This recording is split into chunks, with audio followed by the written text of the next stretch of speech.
Hello farmers, and welcome back to Pichonniere Valley on Farming Simulator 25. A good Monday to one and all. Hopefully everyone had a nice weekend.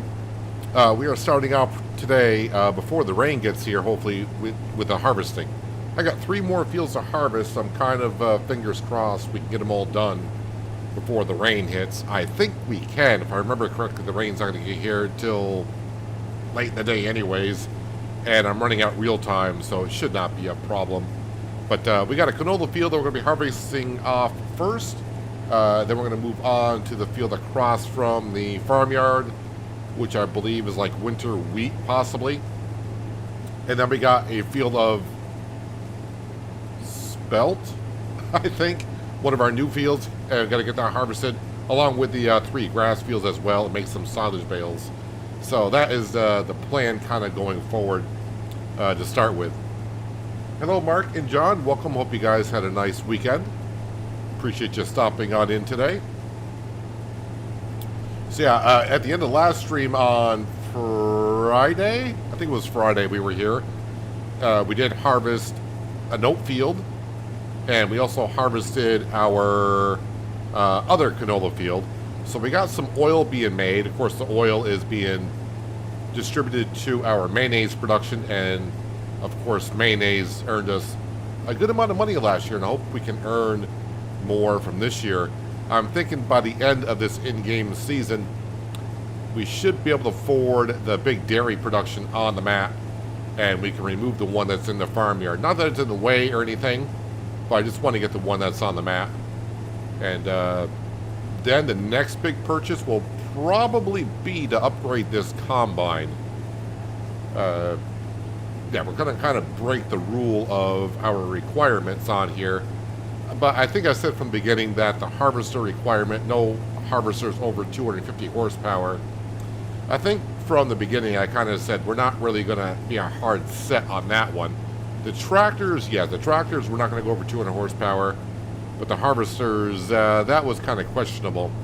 And I think seeing the amount of fields that we have to harvest, and with a 6-meter wide header, kind of the work that we were doing, I think an upgrade of a combine is going to be just fine for what we're doing here. It's not going to break the atmosphere that we're trying to set on this map by running a small-ish kind of farm with smaller tractors.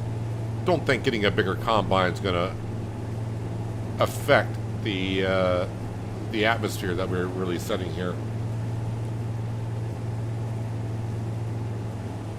So we might be spending the whole stream today still in July. Like I said, we got 3 fields to harvest. This one being counted as one of them. We got 3 grass fields that need to be cut.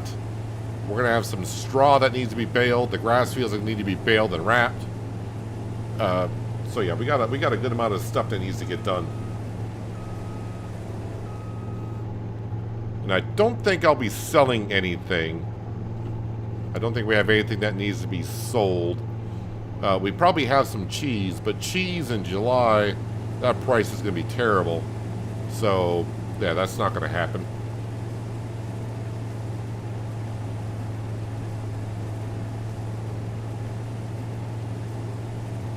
Hello, Martez. Welcome. Hope you're having a good Monday so far. So if you weren't here Friday, we do have the Vredo DLC, which is the first DLC. I'm still calling it the first DLC in the Season 2 pass. I'm not going to count that JCB fast tractor that was dropped as part of the content. But we do have the Vredo pack active, so you will see probably at some point today some wild boars. We already have the feed troughs down for the deer, so we should not get no crop damage from the wild boars. And of course we do have the grass field damage turned on, so when we cut our grass fields you'll start to see more and more bare spots. Actually, I think today will be the second cut of grass that we have done since we activated the Vredo DLC. So yeah, I do expect to see a little bit more bare spots in the grass field. I don't know if it's going to be crucial. We'll have to see how the cut does today. But we may... I think Giant said after about 9 harvests, you probably want to reseed the field. And yeah, I'm kind of looking for like this one to come up for sale because this is the biggest one at 5.7 meters. And then it drops down to a 2.8. So yeah, I mean, our grass fields are not big, but they're not small either. So I don't want to go too small. And I remember starting off the series, here we had a small seed drill. And yeah, they work fine. Just that I don't want to be drilling a grass field for an hour and a half with the smallest drill. So try to get at least the biggest one that we possibly can to reseed our fields. But we'll have to see what happens after we cut our grass field to see how much damage is showing in the field. And I think... Actually, now I'm starting to remember. I might be getting mixed up with Shamburgo, but I might need to be making some hay bales this cut. So I'll have to look into that. I have to see how many bales I got left for the cows. Of course, we will not... Well, actually, it won't be this season that I will need the hay for the feed troughs for the deer, because I didn't have those placed down for last winter. So they're not going to need to be refilled, I don't think. They still got all the hay in it as when we purchased them. So right now they don't need to be refilled.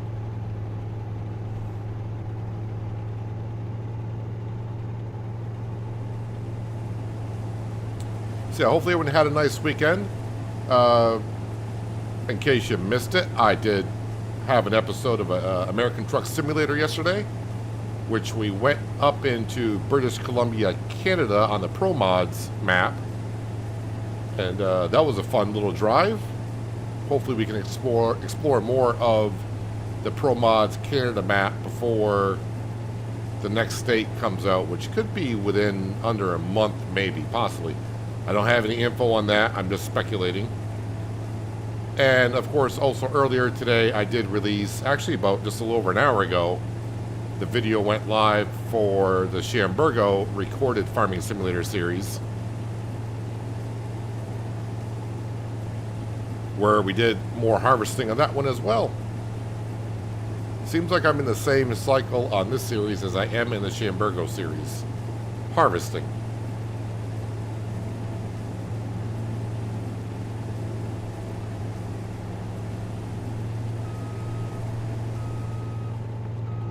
And looking forward to tomorrow, I think. Roadcraft is supposed to be dropping their next DLC tomorrow. But I can't remember if it was this morning or yesterday when I got back home. I checked on the Roadcraft Steam page to see if it had announced or if it's even on there for the DLC. And there's nothing. So I don't know if the DLC is getting released tomorrow or not. I know the someone on the community page, it was either the developer or the publisher of Roadcraft, someone did comment that it would be the 24th. But that post was made over a week ago or so. And there's still nothing on the Steam page about the DLC. So I'm not sure if it is coming out tomorrow or not. But that will be the plan for tomorrow. We'll have to wait and see. Wait, are those wild boars? Yes. Looks like those wild boars may be stuck in the fence. The ones in the field are moving, but the ones in the fence... Oh, there they go. They're moving.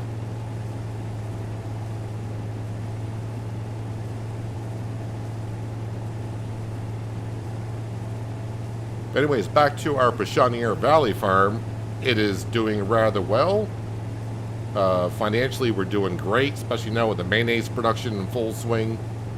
Should I say full swing?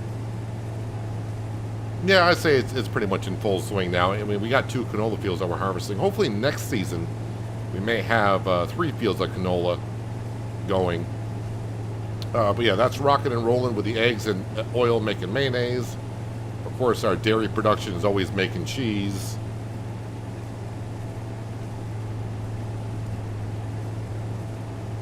Actually, I'll have to check when I unload this combine load Exactly how much cheese do we have in storage? Again, I don't want to sell the cheese in July. Just a bad... I mean, I think the price is going to be at its worst right now.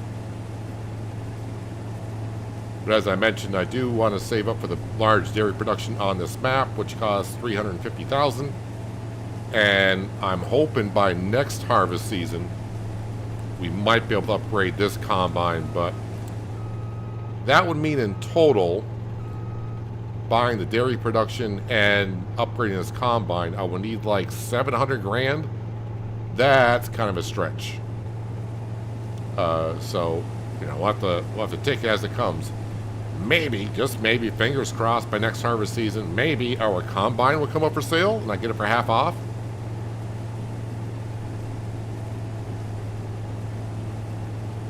Time will tell. But we got a ways to go before next harvest season. I'm just barely starting this harvest season. And next year, we should have some mustard. And mustard we will put into the oil mill so we can make old jars of mustard. I wonder why they're called old jars of mustard. Or is it old style jars of mustard? I forgot what it's kind of called as a product on this map. But anyways, we'll be making mustard. Just say that way. 8,000 liters is the capacity of this combine, right? Should be.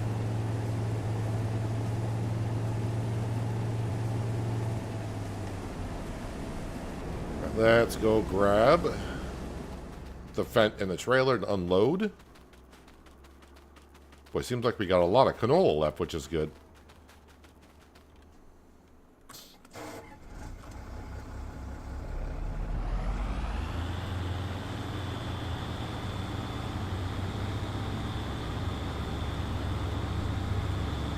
One wild boar.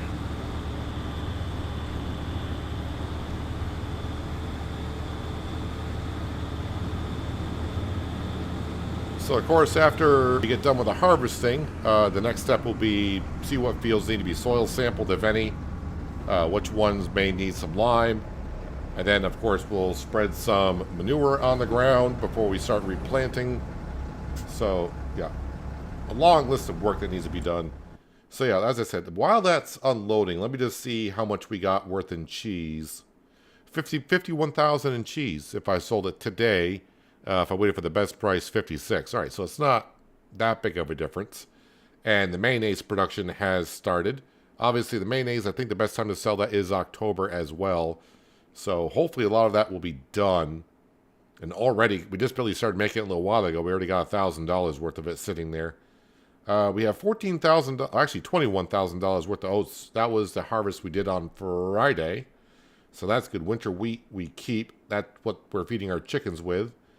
And solid manure, I only got 118,000 liters, which is, you know, it's not bad, but to get all of our fields fertilized, that's not going to be enough, I don't think. But that's fine, you know, it's free fertilizer from the moo cows, and we get what we get. And that just helps us save on artificial fertilizer when we plant.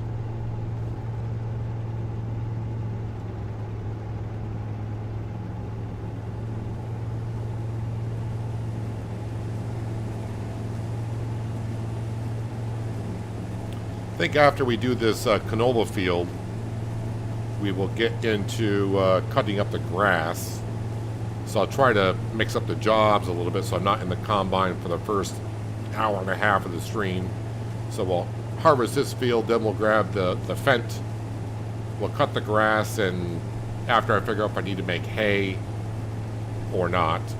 So that'll depend if I put into a swath or not. I mean, the big grass field will be silage bales like always, but the smaller ones may be making hay. And then before we start baling or tedding grass, we'll go and harvest the winter wheat. Then after the winter wheat, then we'll go do some baling.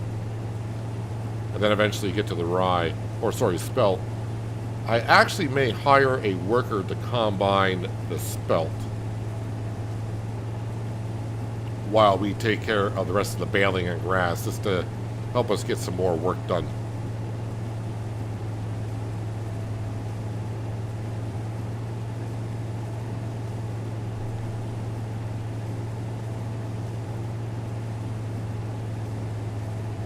So this combine, yeah, is doing us great, but with the amount of fields that we have now, it's just starting to take us a lot longer to get the jobs done. So imagine having a header that's 4 meters wider. This is a 6, so that's like what? Boy, math is hard right now. It's almost not quite doubling the size, but just shy of it. If I can get it like a 10-meter wide, or actually, I think probably I didn't get a chance to test the combine I want to use to figure out how big of a header I can put onto it before it starts to struggle. That's how I determine what size header goes on my combine. It's like, how big of a header can I put on there to where the auger will reach beyond it so we can unload into a trailer, and also to where it doesn't starve the combine on power.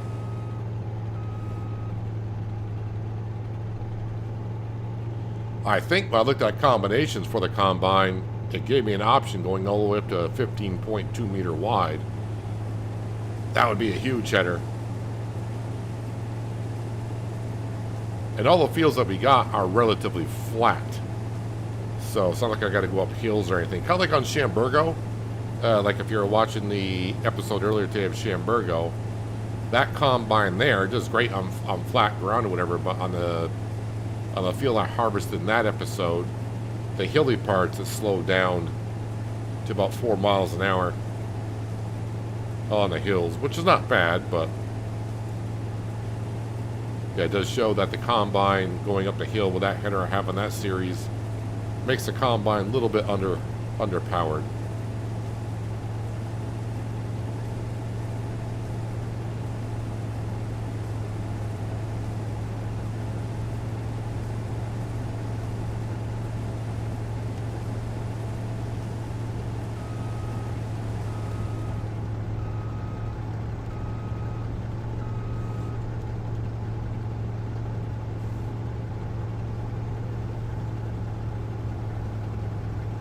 I think I'm going to get more than a full trailer load of canola, which is going to be great.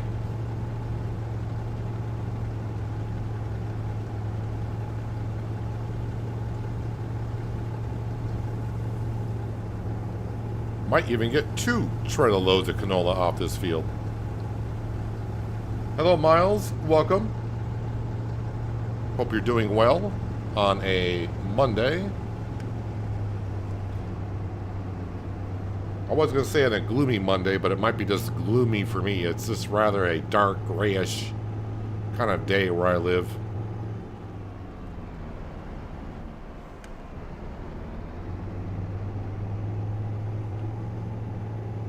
Spitting a little bit of snowflakes outside as well.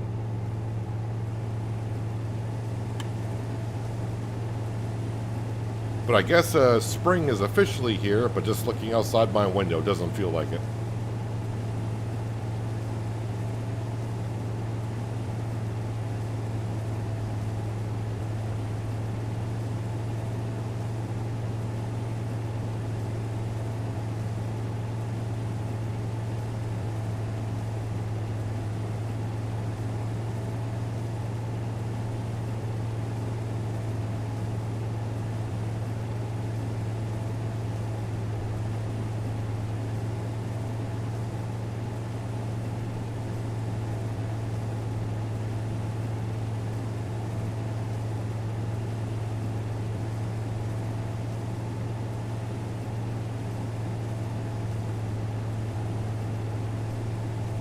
Yeah, the more canola we get, that just means the more mayonnaise we're going to get. We're not shy on eggs for making mayonnaise. It's going to be, you know, whatever oil we get.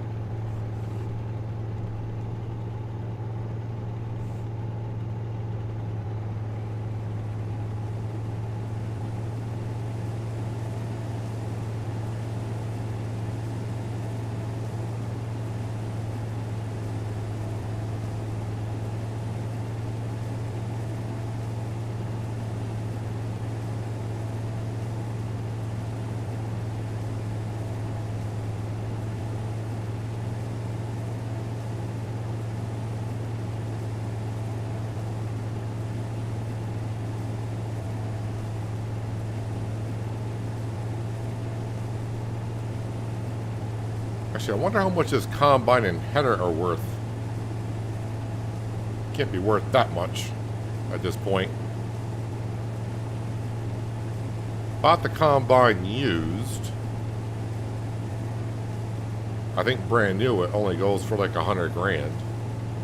So if I were to fix it, I might get like 40,000 for it. And the header probably not even like 5 grand.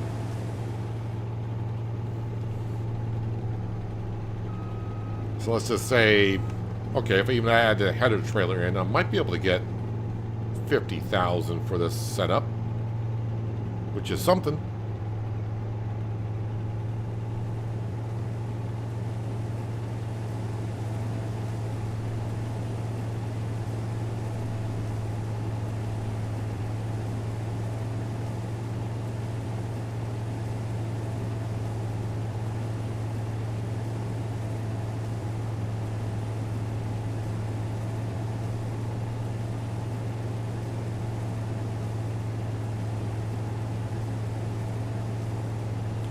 Now the wild boars are over in that farmer's field.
And combine's getting near full, so I'll have to bring that canola up to the oil mill before I can unload.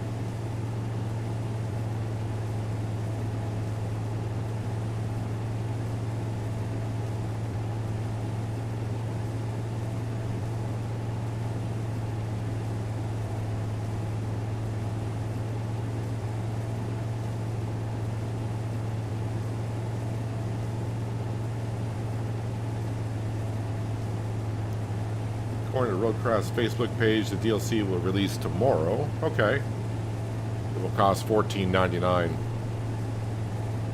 I'm not sure why, and I don't know if it's Saber Interactive or if it's Focus Entertainment, why this is not really being, I don't want to say announced or something.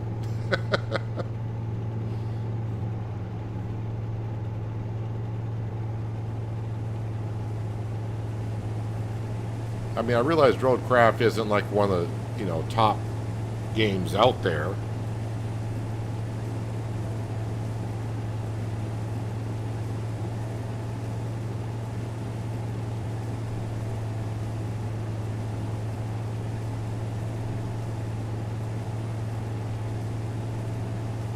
But you think there'd be more press about the DLC for Roadcraft on Steam or something.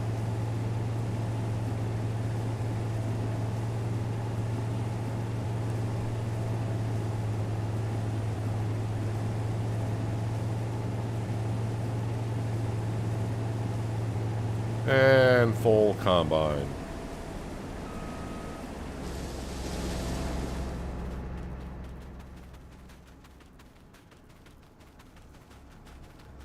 Games are getting out of hand with the prices. Well, here's the deal.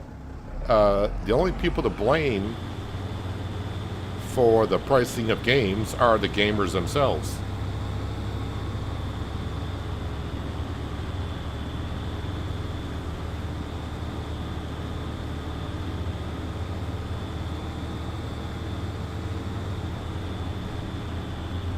I mean, if you want to change on how much game prices are, as gamers, we gotta stop buying those type of games. I mean, if the publishers keep selling it then why aren't they going to keep the prices where they're at? Supply and demand.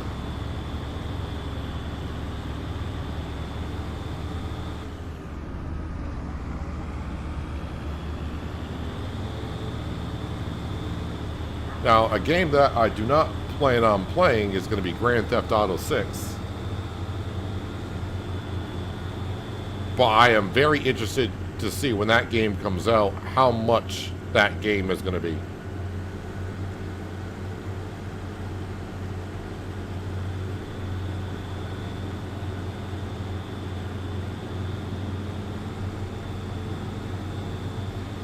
I mean, I think the last number I heard from Rockstar, I think it was Rockstar, I think they said they've spent $2 billion, that's with a B, $2 billion on making Grand Theft Auto 6. So I can only imagine the price of that game when it comes out. Only mention you can find on Google, everywhere else this says March 2026, yeah, 2026. Yeah, it's just very quiet about the DLC that hopefully comes out tomorrow.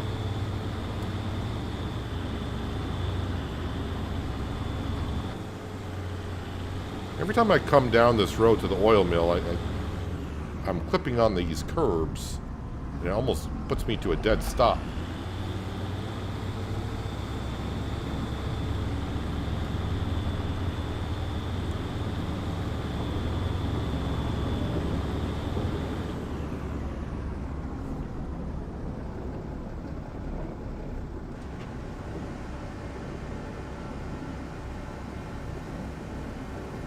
But really, I think like the DLCs and such from SnowRunner, I think the DLCs from SnowRunner are very cheap. So I think I bought the Season 5 pass for SnowRunner, the Year 5 pass for SnowRunner for like $15. And the amount of DLCs I'm going to get with that, and the amount of hours I'm going to be playing the Season 5 pass, well worth it.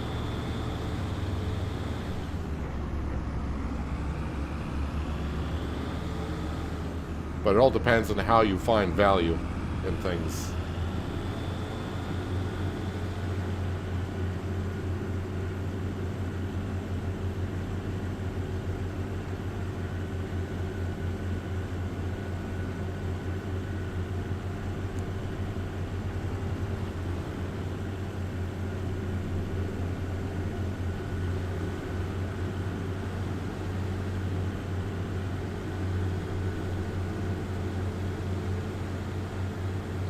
SCS is teamed up with Bobcat. Well, yeah, I mean, they got the cargo pack. The cargo packs in ATS or Euro Truck, I don't have that much interest in. I mean, there are some cargo packs I will have interest in, but for the most part, because the way I play the game, I'm hardly ever really looking at the cargo, other than when I'm backing up to it or dropping it off.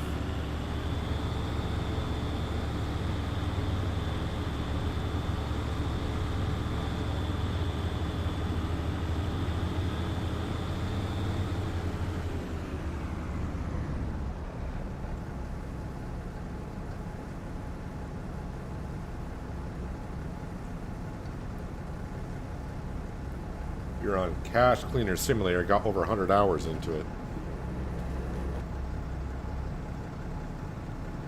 I'm still looking for a survival game that piques my interest, and really,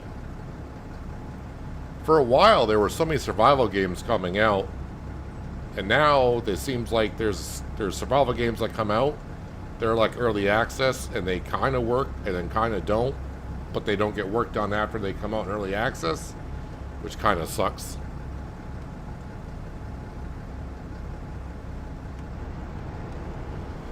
But yeah, we got plenty of games that we are still gonna be streaming here. That'll be coming out, like Roadcraft, I guess coming out tomorrow. So we'll see what that's gonna be.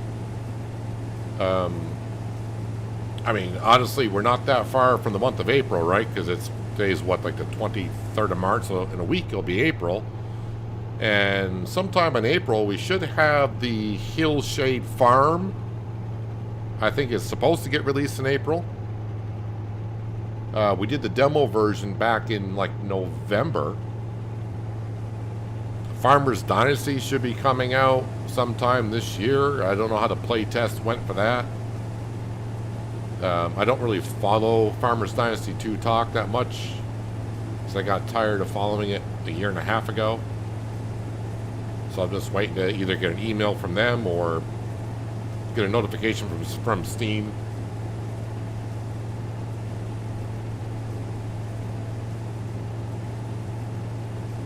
The Plague Tale Innocent should be coming out this year, so when that does, I gotta play the first and second story just to get caught back up on what's going on there. Although the third part of the story of A Plague Tale Innocence, actually, you don't have to know the first two parts of the story. But it'll be kind of interesting, you know, if maybe people haven't seen A Plague Tale Innocence, what it's all about. But yeah, I want to get caught back up on that series.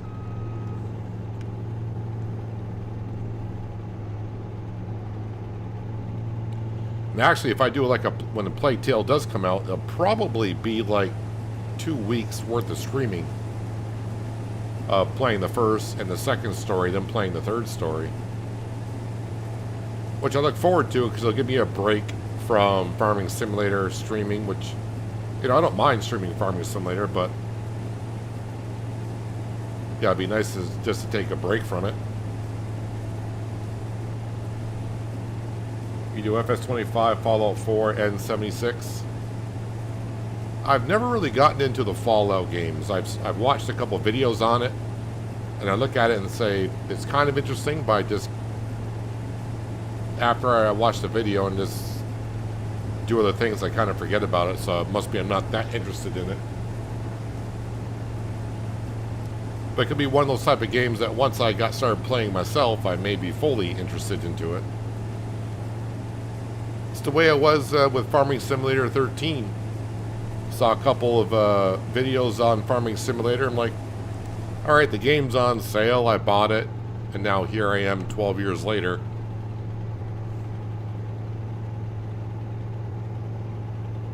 Harvesting crops.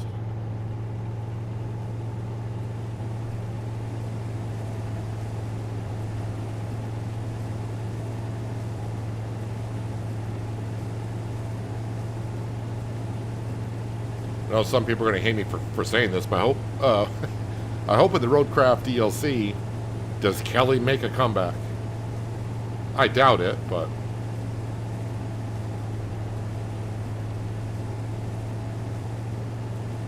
which is odd, because when I did Docked, I do not like the banter going on in the game Docked that much.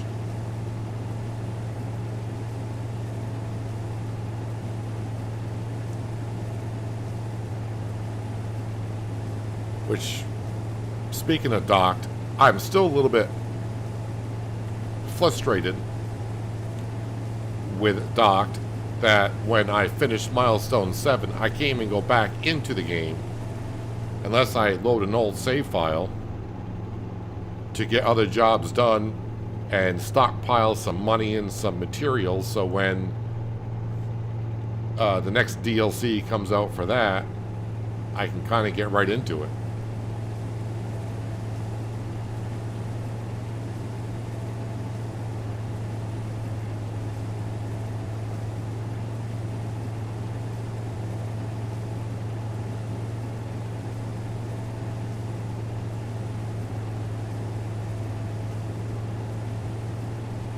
I don't mind survival horror stuff, but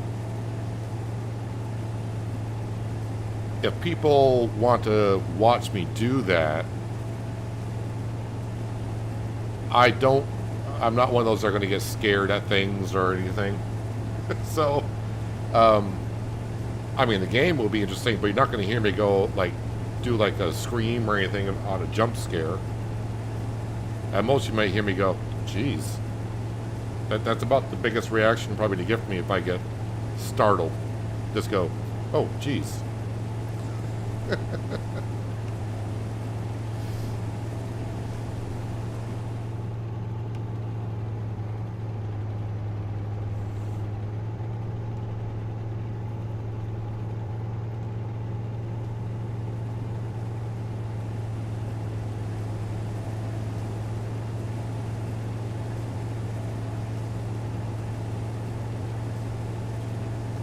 Another one people have asked me about is if I'm going to get back into a Ranger's Path. And I played some of that off cam since I did it. Did the live stream, I was like almost 2 weeks ago now, isn't it? When the game came out, we live streamed that day. The problem I'm finding with that game is a lot of people say it's repetitive, which it is in a way. I'm trying to find a way to either stream, but I think I won't be streaming that if I, whoops, got so interested about the games, forgot about my combine, how full it was. I may do a recorded episode instead. But the thing is, on a Ranger's Path, even though I find it fun, I don't think as content creation it's entertaining, because pretty much go open up this trail, it's the same kind of steps of cut this log, fix that sign, take a picture of a bird. Alright, go open up the next trail, hammer up a sign, paint the arrow, take care of a log. I mean, off camera, I find that interesting, but I just don't think I would get the viewership on it.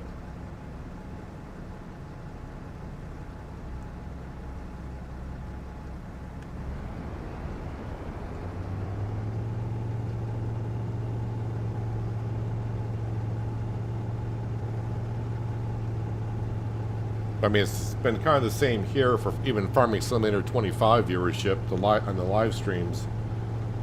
I think the game is starting to age a little bit for a lot of people.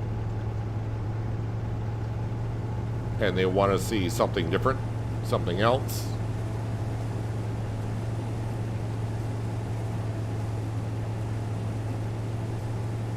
And honestly, the DLCs that are coming out for Farming Simulator 25,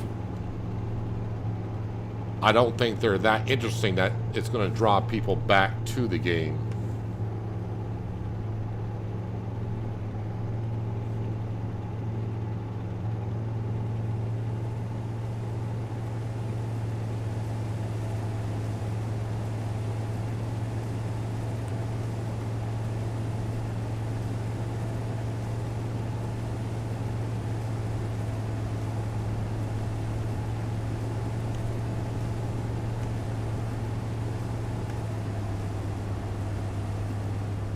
I mean, I kind of hope when Farmer's Dynasty 2 comes out that I find it interesting. I didn't watch anyone. I know people made videos on the playtest. I did the demo 2 years ago at this point. And I'm waiting to see when the game comes out in early access what it has to offer. And I'm hoping that... I mean, it's been a long time since I played the original Farmer's Dynasty 2, so maybe that will kind of keep it somewhat fresh.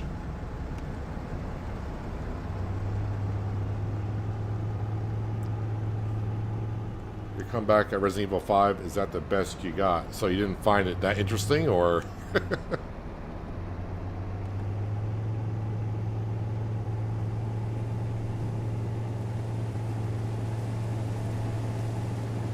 Alright, the canola harvest, our first field for harvest for today. Took me a while. Wow, we're 40 minutes into the stream. Took me 40 minutes to harvest this field. This is why I want to mix up the jobs a little bit. Alright, let's go get the rest of this canola up to the oil mill.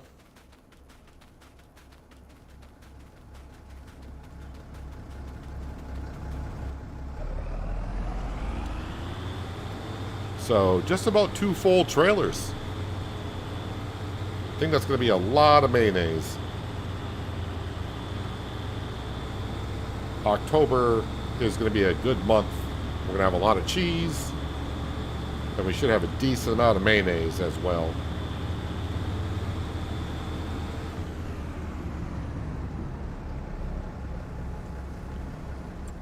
Do I have the mod installed? Not that I could afford it, but I'm just kind of curious. Yes, I can upgrade production buildings if need be.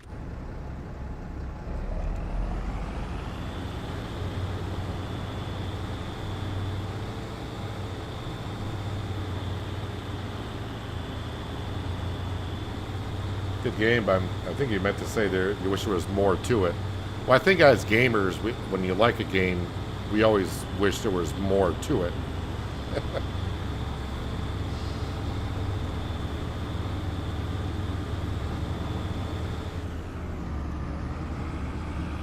Let's throw on the beacons here.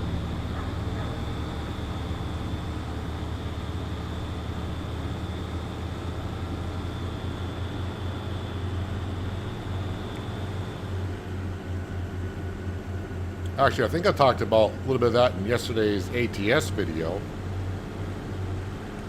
as to which we can get out of the truck and hook up the air hoses and check on the cargo.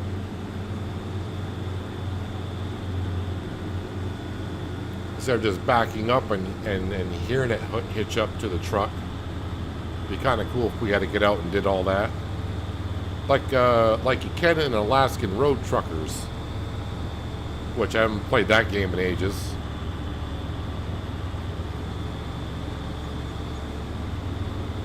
That game just needed to be more, although it may have been addressed since I last played Alaskan Road Truckers, but that game needed to be tweaked a little bit.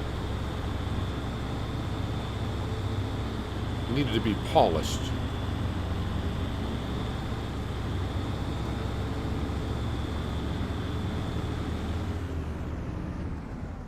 Sorry for going up on your sidewalks and curbs and all that around here, but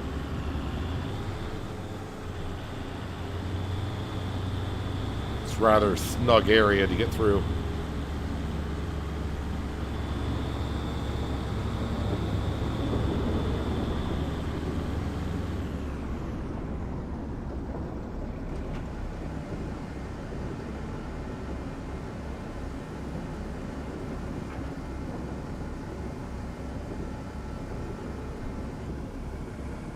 Alright, so how much canola do we have in here?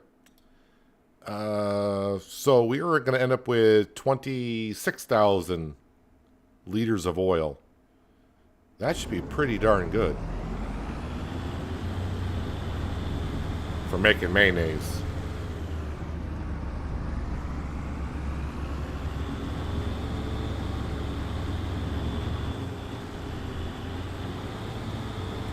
Alright, we'll drop off the trailer and hitch up to the batwing mower and get the grass field cut. I just gotta check on how many hay bales I got.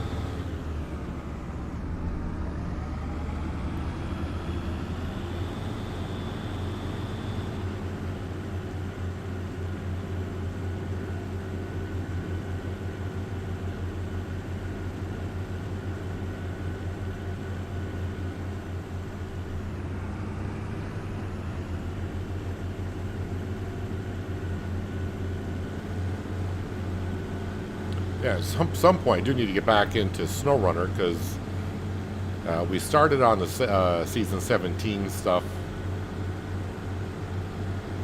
and I want to say maybe I'm like a third of the way through season 17. Maybe a little bit more than that since we got a lot of the roads open.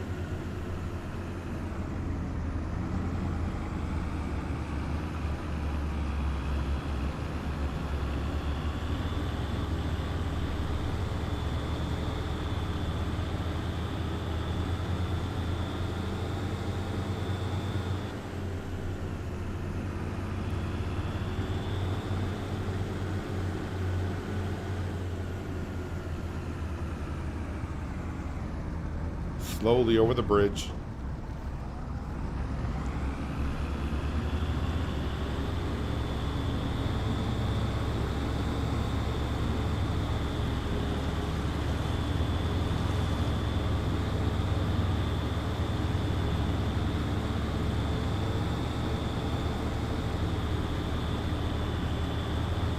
Let's just go. Actually, I'll put the trailer here. I was going to say, let me go park it next to that field there, but I really don't have a place to put it.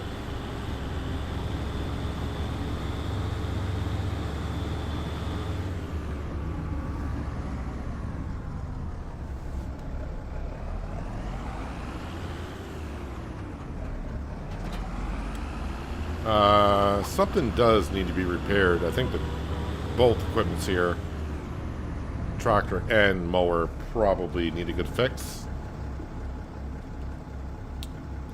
So the mower is pretty well worn, $1,000, and this tractor is $1,121. So yeah, not too bad to get those all topped off.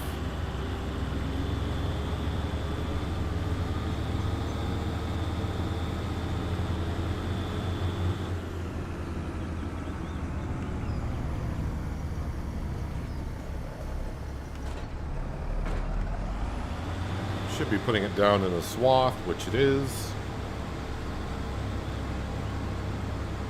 See, I do believe this is our second cut in the grass field since we activated the Vredo pack, which means the more times I come in the field, the more we're going to see some bare spots in the grass field. And at some point we'll have to reseed the grass field.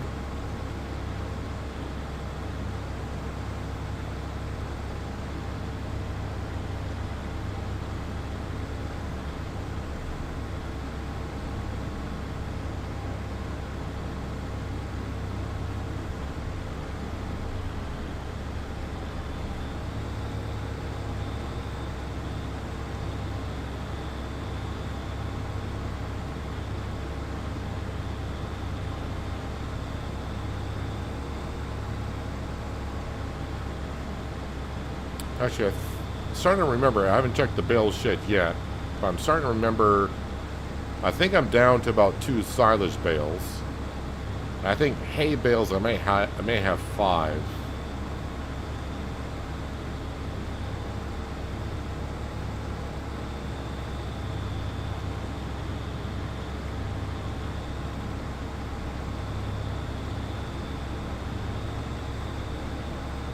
GTA 6 will be out November 2026. I think they've had a few release dates announced, so if you are looking forward to that game, I'd wait until the day gets closer before I got my hopes up.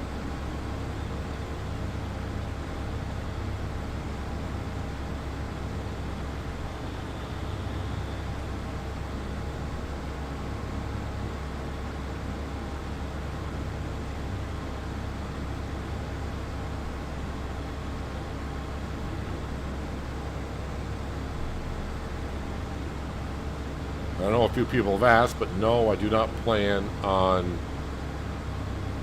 doing Grand Theft Auto 6.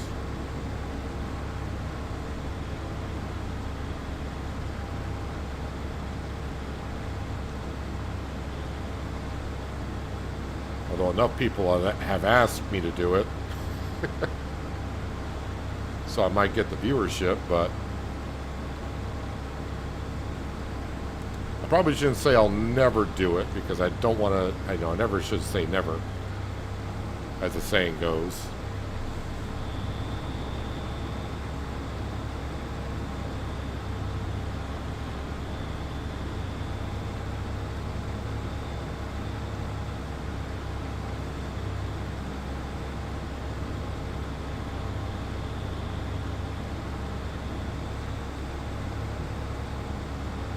Yeah, see, we don't need our beacon lights on in the grass field.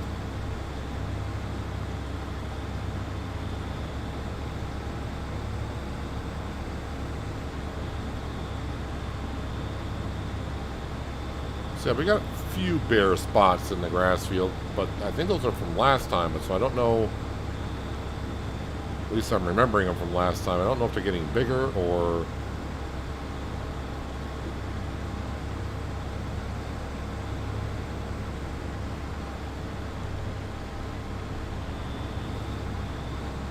Right now, you know, we don't have that many bare spots in this grass field that makes me think, oh, I need to reseed it.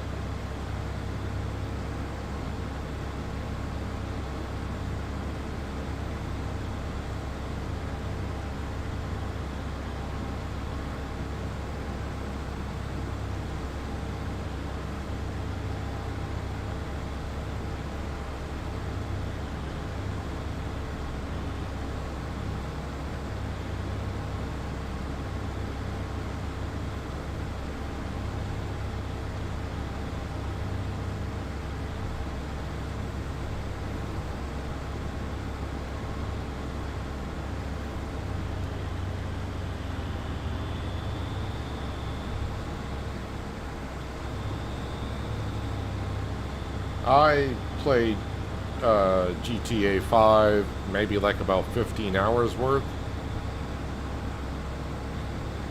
But it's not a game that, you know, after I get done playing, I don't wake up next day saying, oh, I can't wait to get back in there. And, you know, I've never didn't finish the storyline. I just couldn't, wasn't that into it.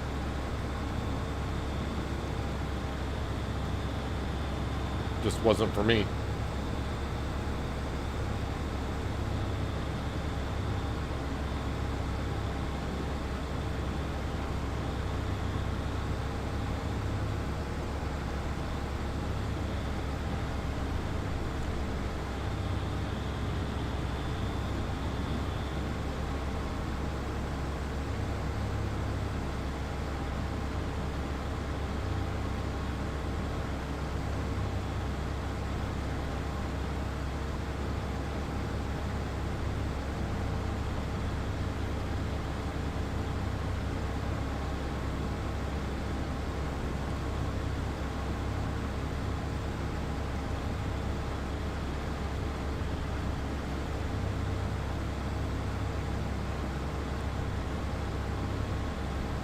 So, yep, the grass in this field will definitely be making silage bales out of it.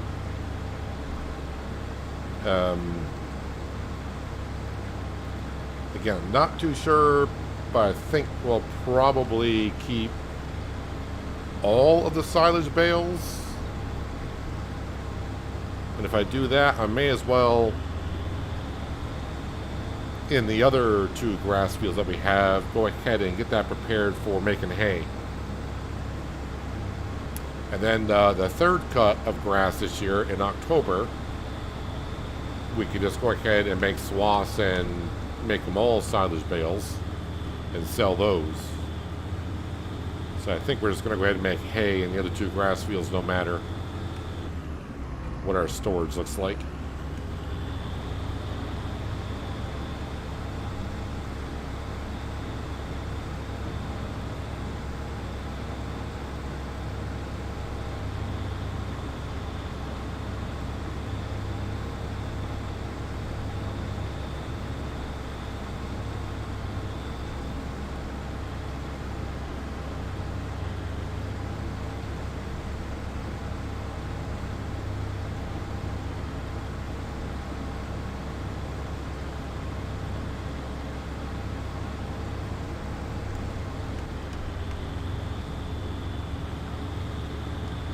Alright, let's go quickly cut the other two grass fields, but I gotta make sure I put that into a widespread cut.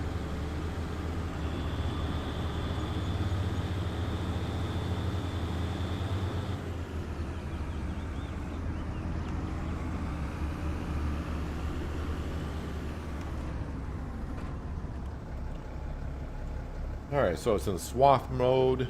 That's mulcher, stump grinder, destroyer, mower.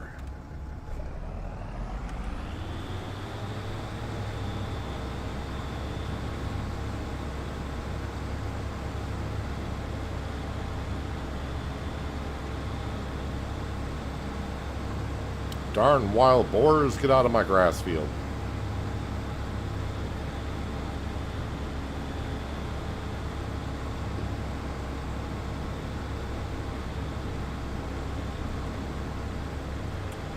Yeah, so I got 3 hay bales left. Yeah, I got a silage bale.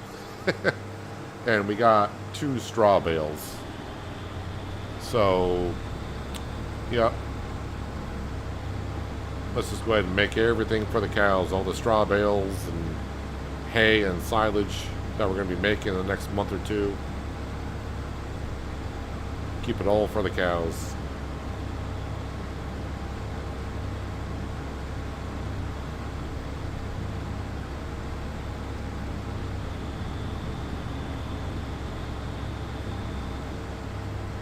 So yeah, just a reminder, because I don't think I really mentioned it, but the Vredo pack does come out tomorrow.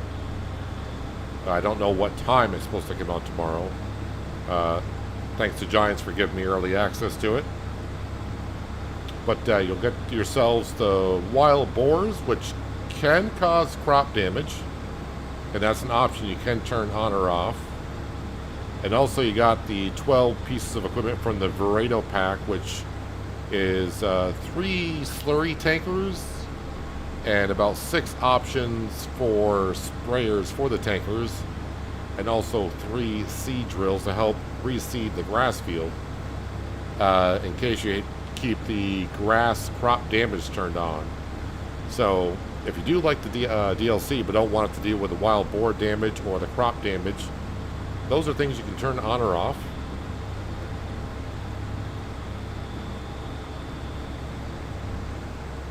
Yeah, the DLC comes out tomorrow. I think if you pre-buy it, and I still think it would work today, there's like a 10% discount or something like that.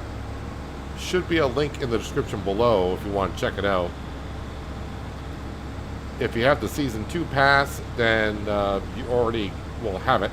Well, not already will have it. You will get it tomorrow. That is part of the Season 2 pass.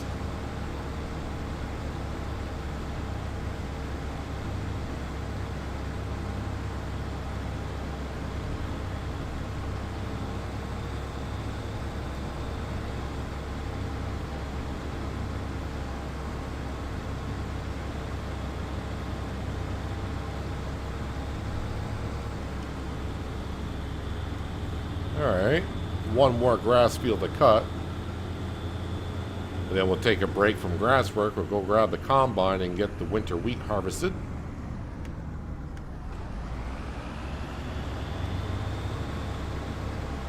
Which is a much smaller field, so it shouldn't take us too long to harvest that.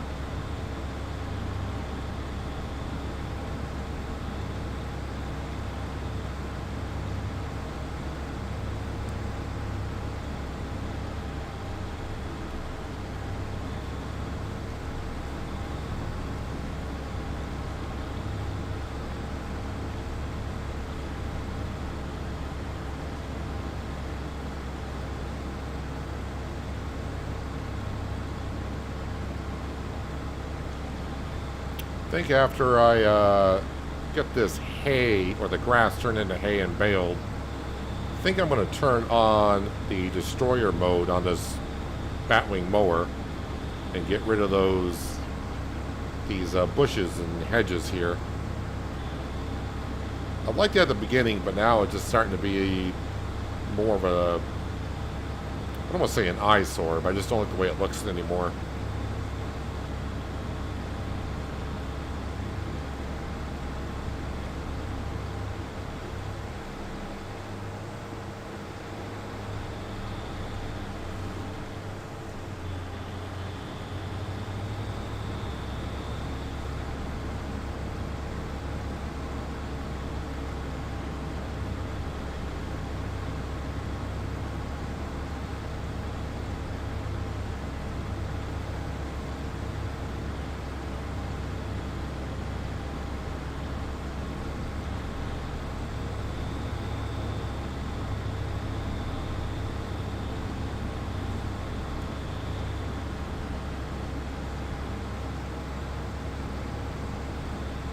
I think this is the second year in a row we got to the month of July,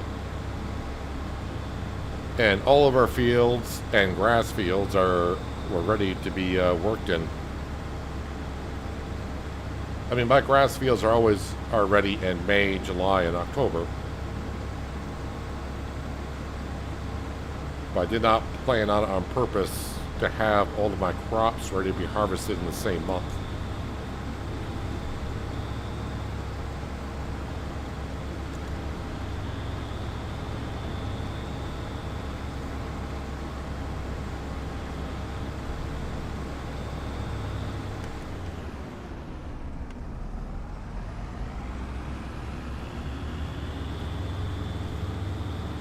All right, the mower. Put that away.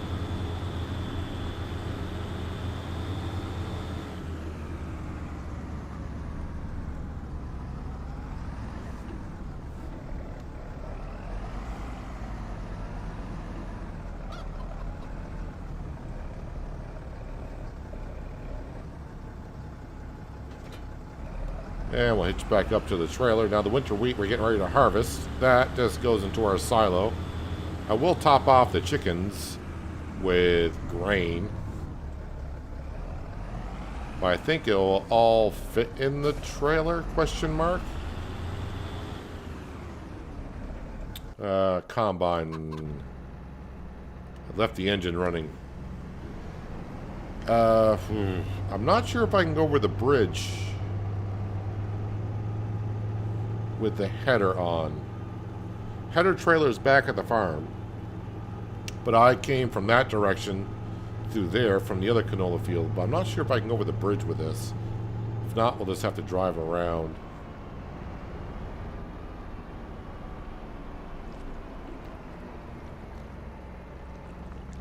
Yeah, the light posts are going to be a problem, so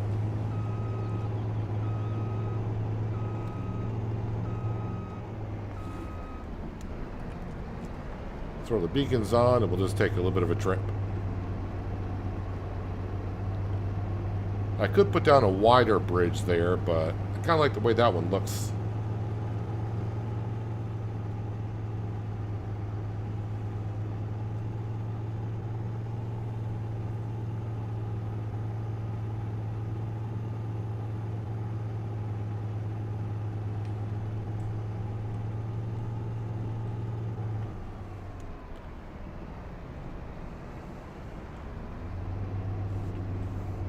Do have to sneak through there just right, but with this header we can.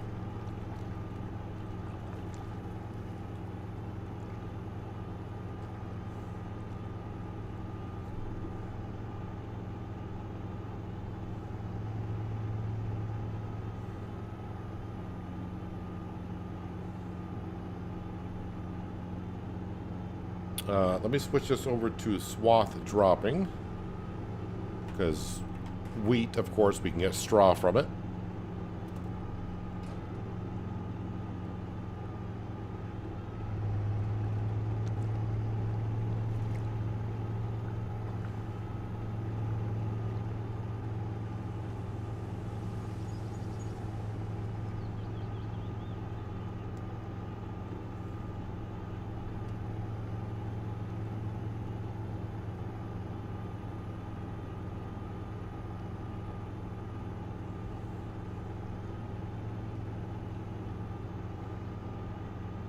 Don't think I've seen Sam running around the yard yet today.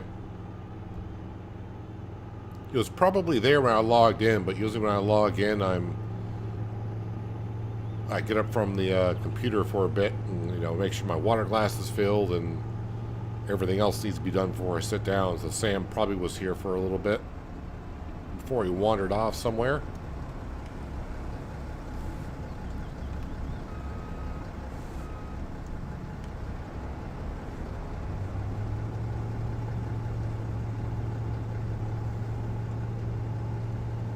Some of my cobblestone is there when I was testing it out, because originally I was going to have this side be the farmyard.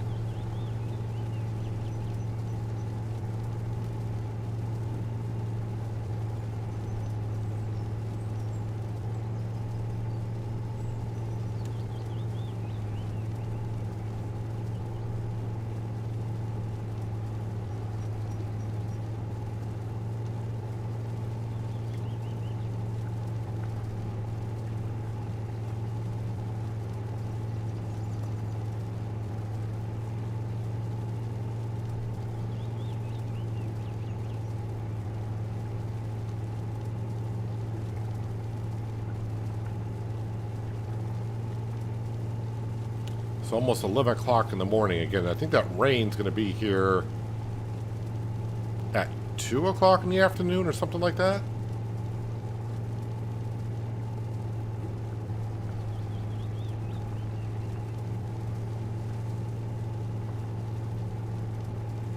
But I think even when the rain shower, when it does get here before I finish up all the harvesting, it's not going to rain for too long. So we should be all set.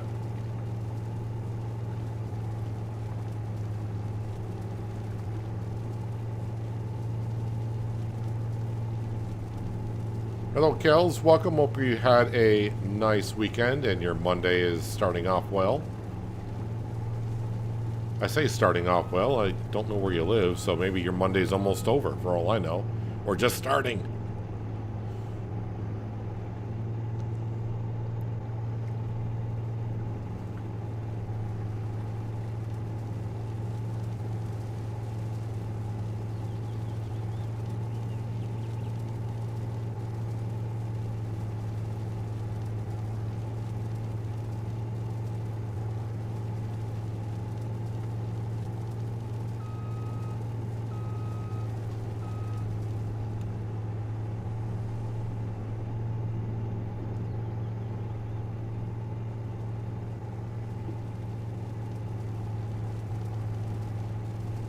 Yeah, so winter wheat, we are yielding rather well here. So we're definitely going to get a full trailer load.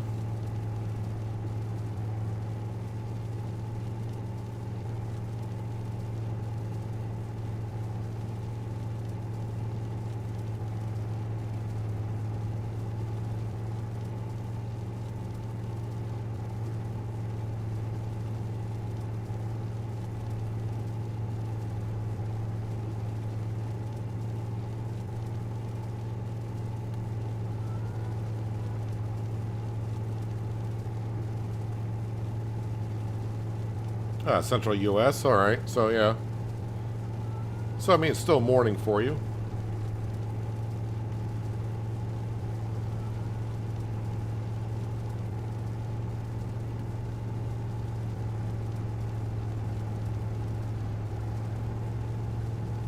I feel like I always miss that one little piece right there for some reason.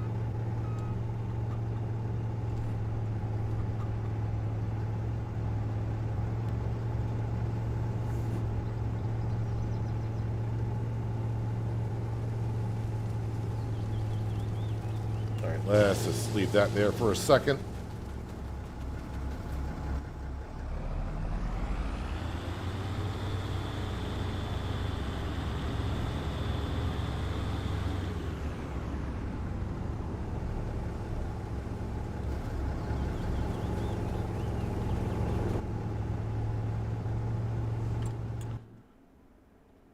So the moo cows, their feed trough is full.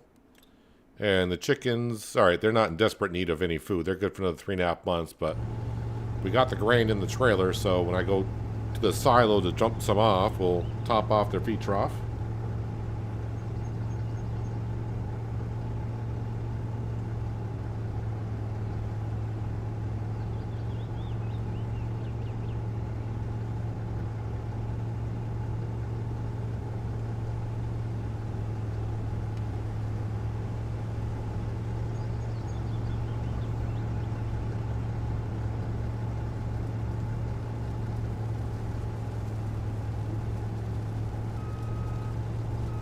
Oh, there's Sam right there. He's just snuck back into the woods, but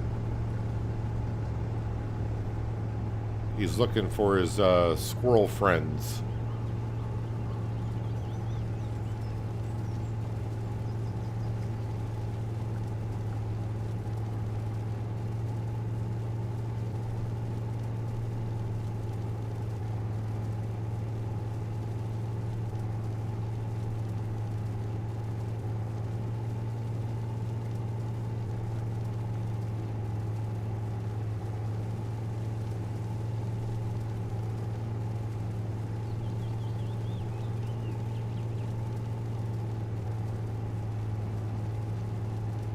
Does seem like we're getting a good amount of straw from this too.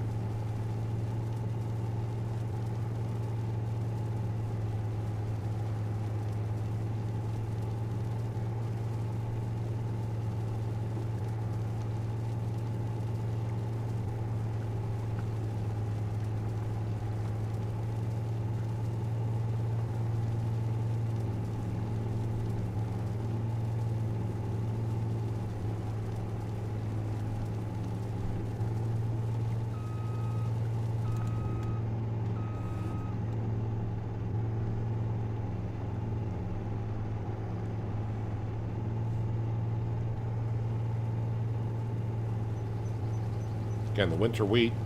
This is just feed for the chickens. And I need about 25,000 liters of feed per season.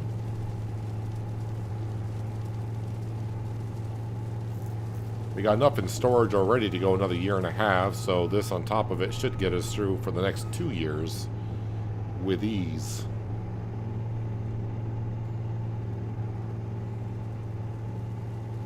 So when we eventually get done with all the harvesting and we get done with the prep of the fields and we have a look at our crop rotation for next year and what we're going to plant, I don't really need any feed for the chickens next year. So if I can max out on canola, mustard, well, canola and mustard, we will try to do so. It all depends on if it's a good rotation or not.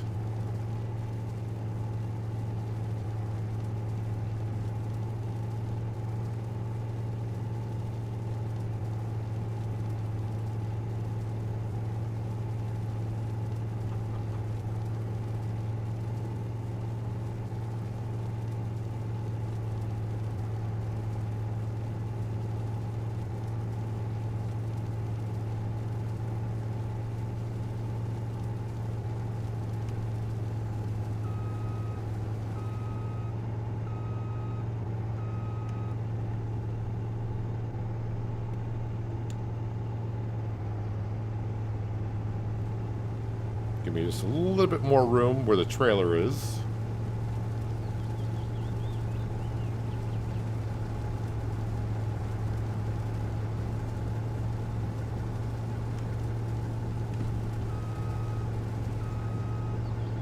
And hello to you too, Branding. Good Monday. Hope you had a nice weekend.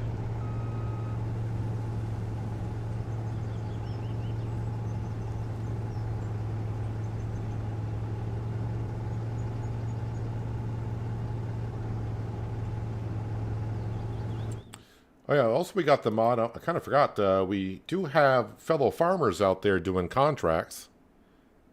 We got Emma, Samuel, and Laura are out there doing some farming. Those are not our workers. Those are just other farmers out there working in their fields. And if we were to drive past the fields they're working in, we would see them going up and down, doing whatever it is they're doing.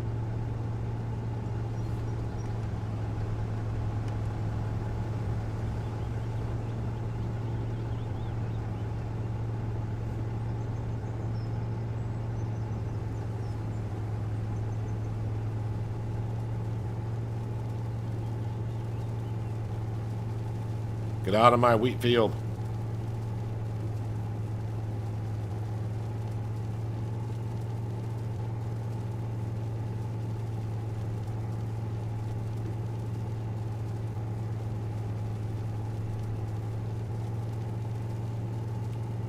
With as many wild boars running around our fields, I'd be nervous for Sam.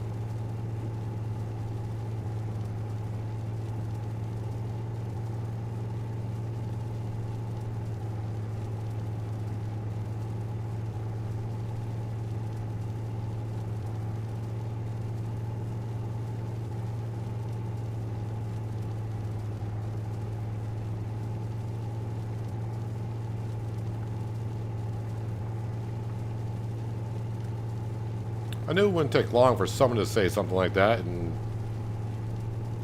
so Kells decided, oh, I'm going to step up and be the first one to say something about the boars.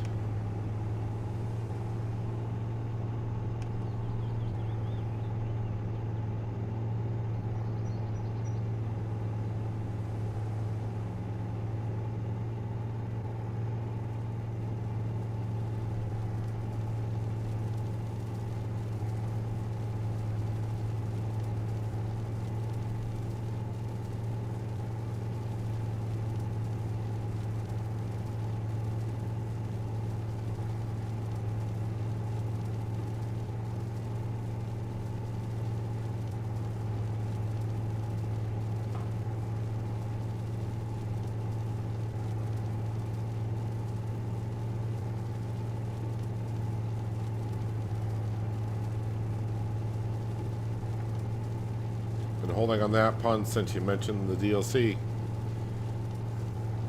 I mean, those puns have been crossing my mind, but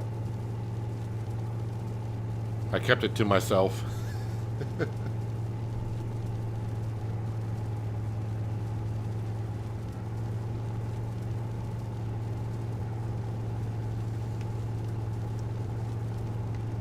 Find the concept of Vredo overseers that they go over and replant just the bare spots. They do not destroy, replant. Yeah, I mean, that's all they do. You basically save on seed.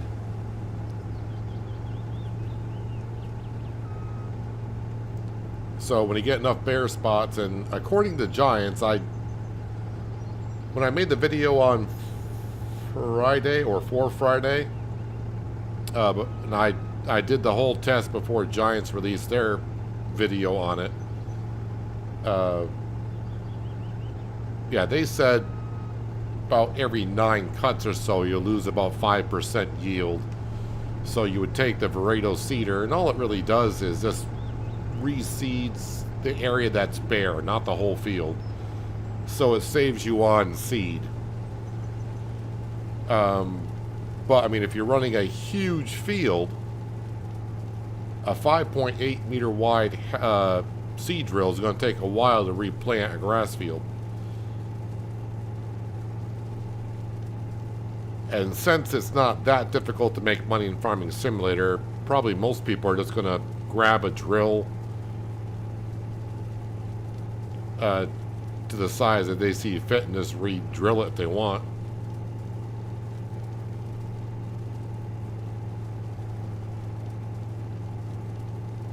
We just cut our grass fields for the second time, and the grass is still in the field, so we don't really have a good look at it, but we'll see how much damage we currently have after 2 cuts.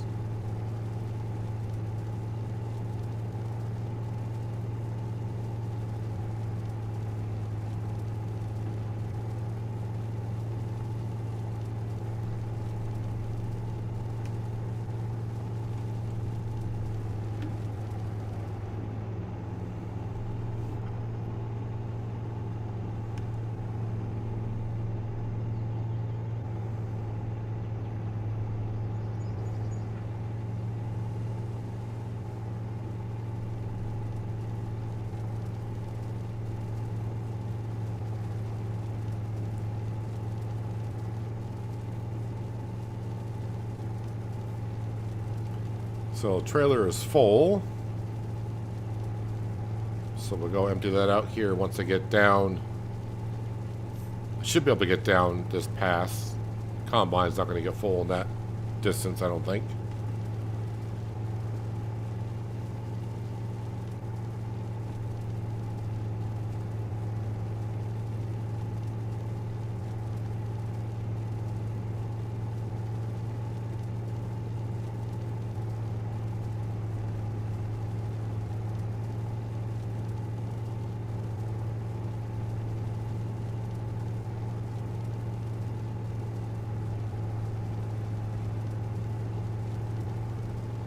Alright, let's go ahead and leave the combine here just for a second. And yep, we'll leave the engine running because I'll be back here in just literally a minute or two.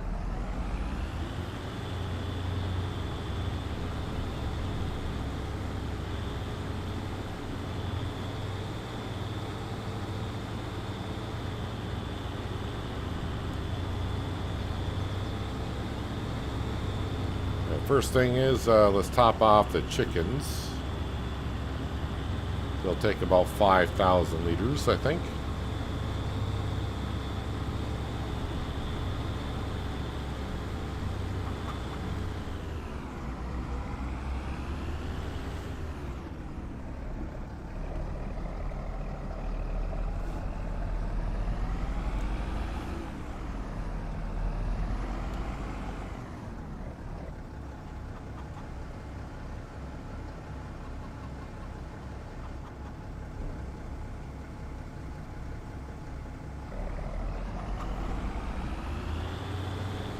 Alright, chickens should be happy for about another 5 months.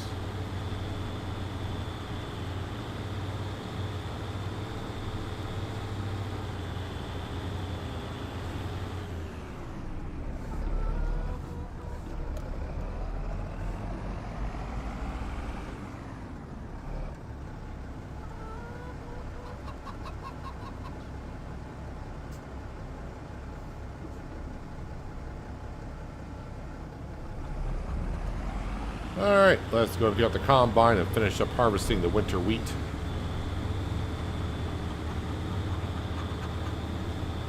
You're doing corn silage now instead of grass silage?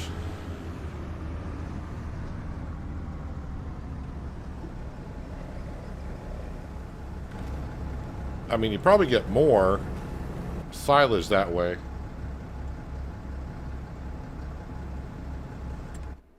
Let me just have a look to see what time that rain is supposed to get here.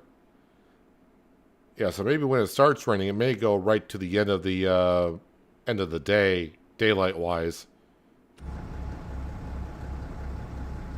But we got about another 3 hours before it gets here, which we should be done by then because I got it at real time.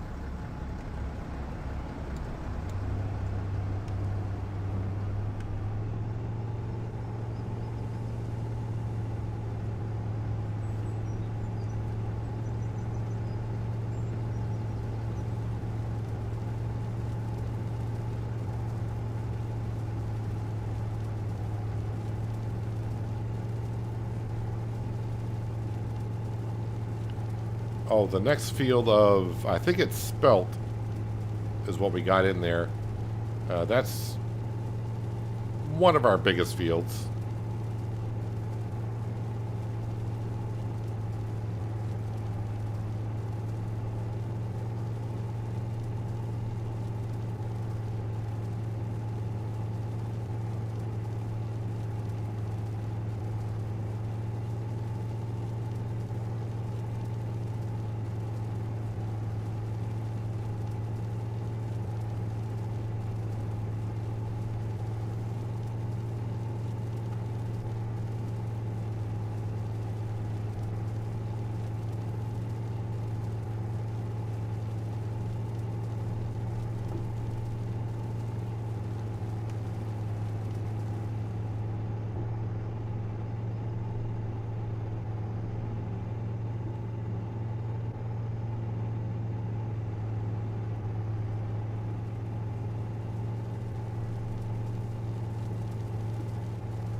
Let's go ahead, and since we're getting the rest in almost one pass, let's finish up this field up here.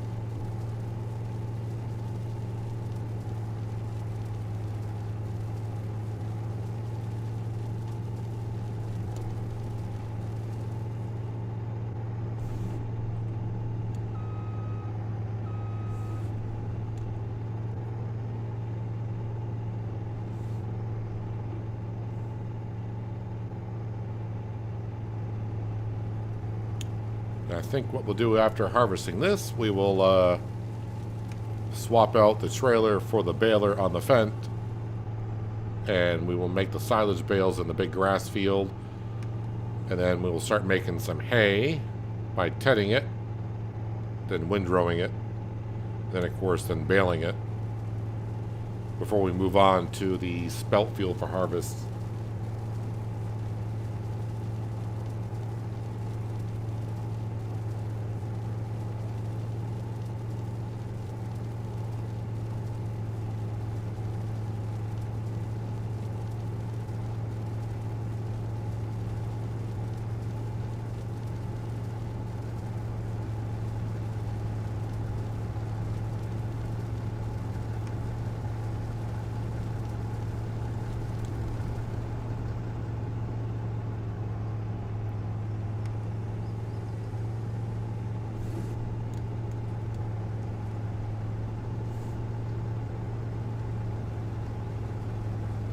I think this is one of the fields that might need to be soil sampled before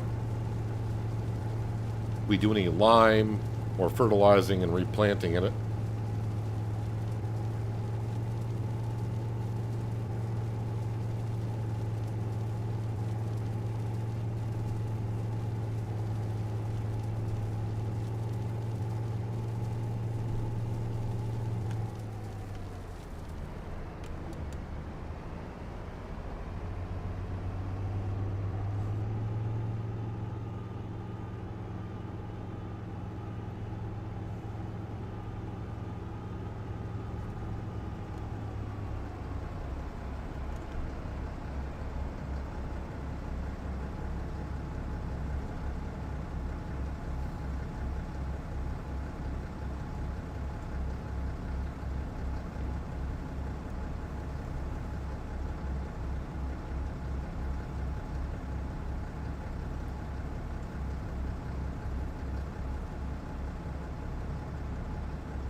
Alright, let's go park the combine by the Spelt field. I hope it's Spelt, because I've been saying it is the entire stream.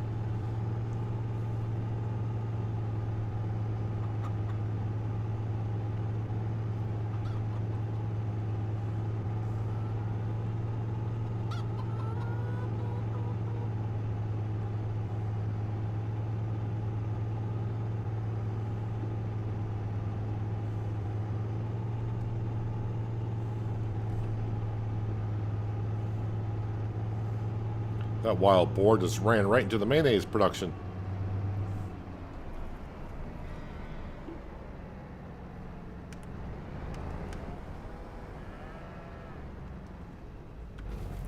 Is this Spelt?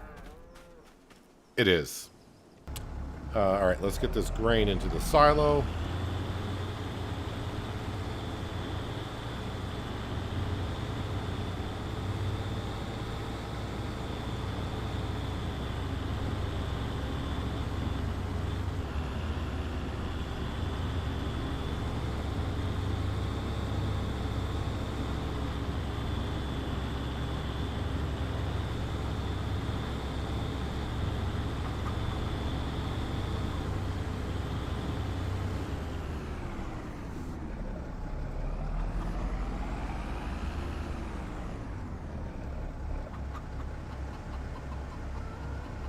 And actually, I'm just going to leave the trailer right here once it gets done unloading.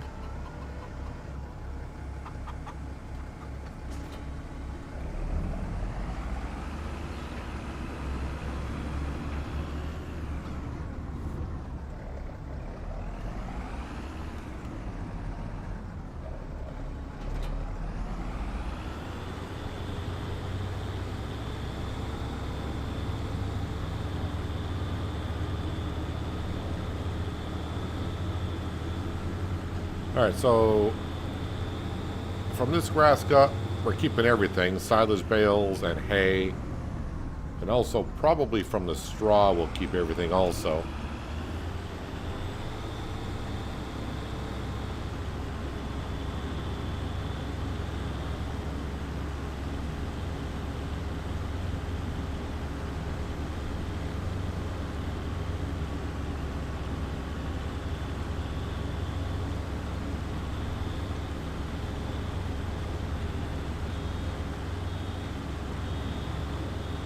So right now I'm not seeing a whole lot of damage in the grass field. And we got some bare spots. There's one right there, but it's not bare, but it's working its way there.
Well, Sam has made his way over to the grass field here.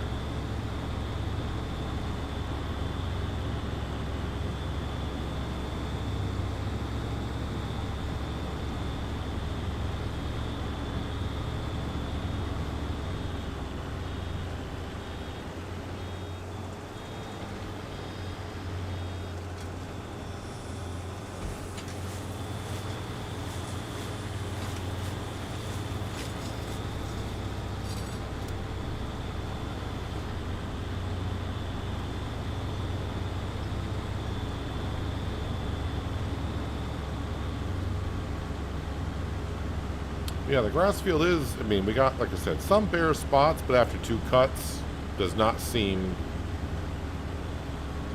to be like it's going to affect us too much early on. But even if what Giant said is true, after 9 cuts, it's going to be about a 5% loss in yield. When it comes to grass, because you get a lot of it to begin with, it's 5%. If you're that marginal on your yield, you probably would have another grass field anyways.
Look out, Sam.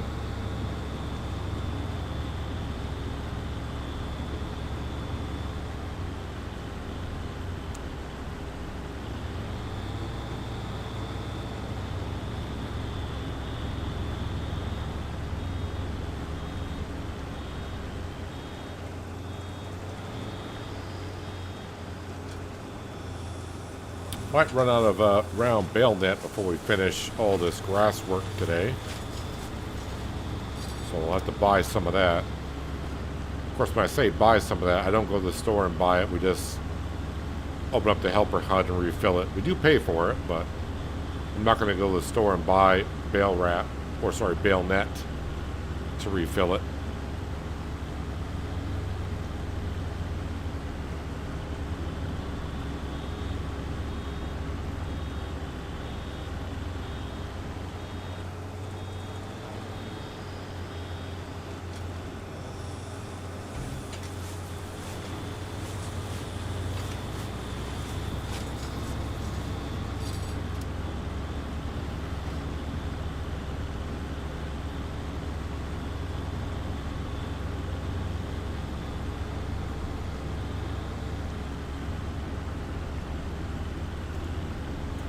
Trying to figure out once I get this grass field done if I want to put that combine on a worker while I finish up this grass work.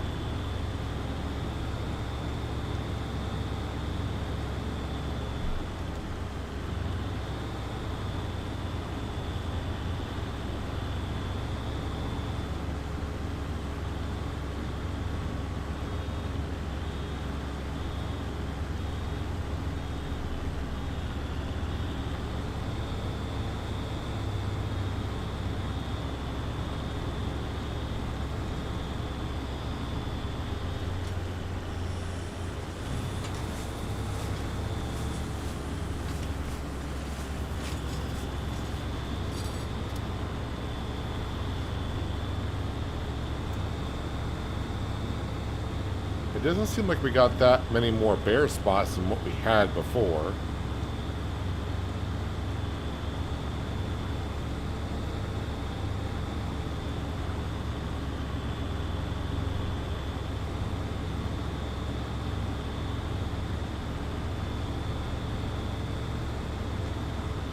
Yes, by the way, Giants is aware of the ground texture sometimes showing up kind of cloudy, as I showed that last week when I was in the what was the oat field, and I was plowing up, how the texture just didn't show up. I'm going to say it didn't show up. It wasn't just blurry, but it was just terrible. That is a known issue.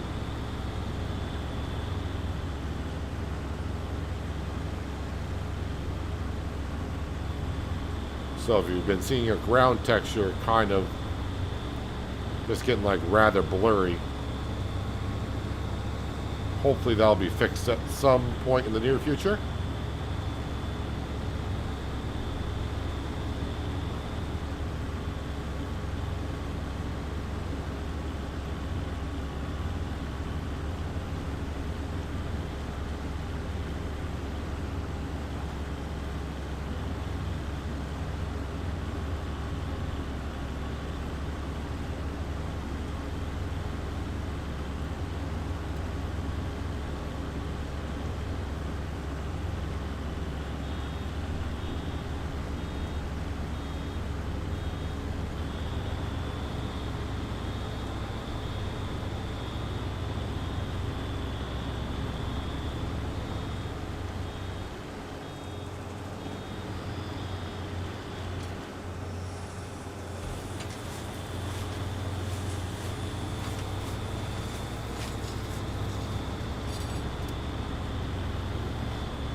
And whatever grass we got left, definitely going to empty it out here.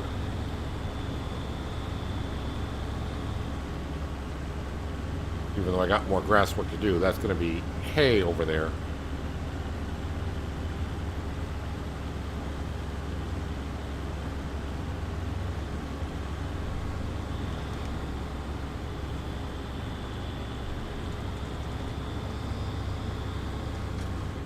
So you can see some of the bare spots in our grass field, but nothing obvious like, oh, we got to get the drill and reseed the grass yet.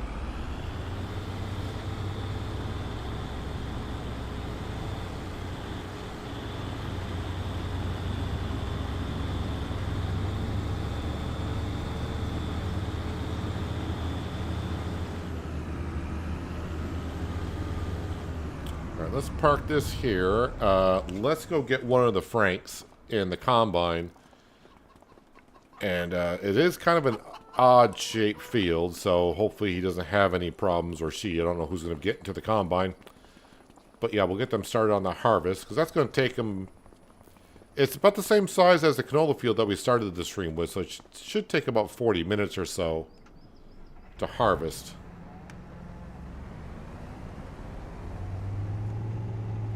And I think I get straw from Spelt. We do. Alright, let's get ourselves a worker.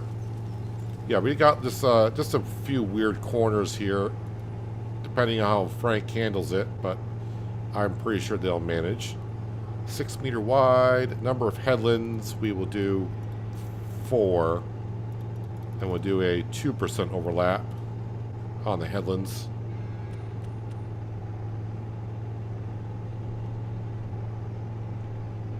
And we should see how long it'll take them to get it done, at least what course play thinks.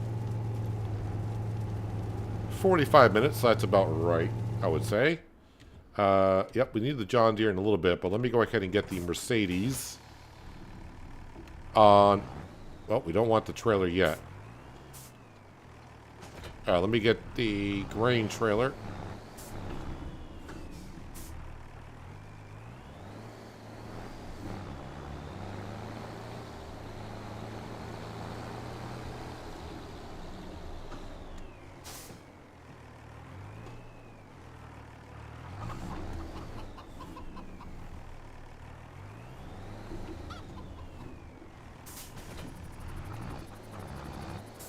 we're going to use the John Deere 3650 for tedding and windrowing the grass field.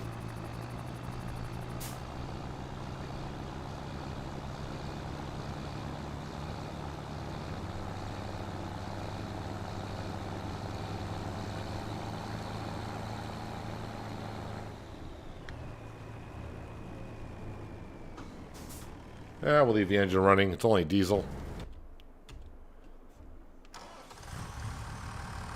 Let's leave off the front loader because we don't really need that.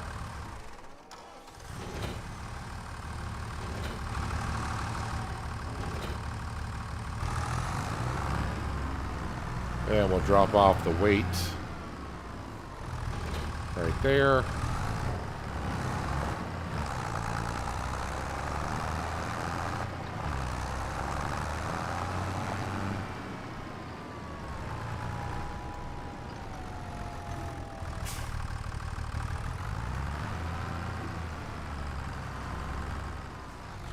I do like this tractor. It seems like every time I get into it, I kind of miss not using it as much as we used to. But yeah, the farm I kind of need to use the Fendt most of the time than the Mercedes.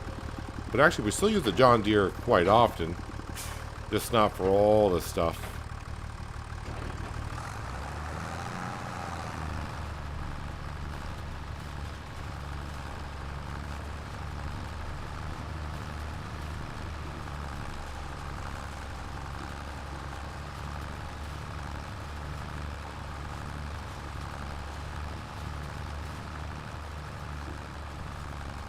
So, of course, as I mentioned, this hay is for making TMR for the cattle, and if I need some for the feed trough for the deer.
I think we'll end up with about, between the two grass fields, about 7 bales.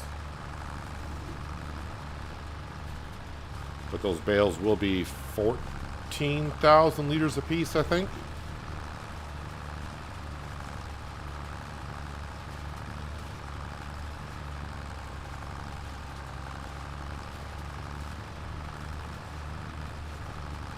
Not really sure I like the looks of the texture of the hay, or even the color that it is.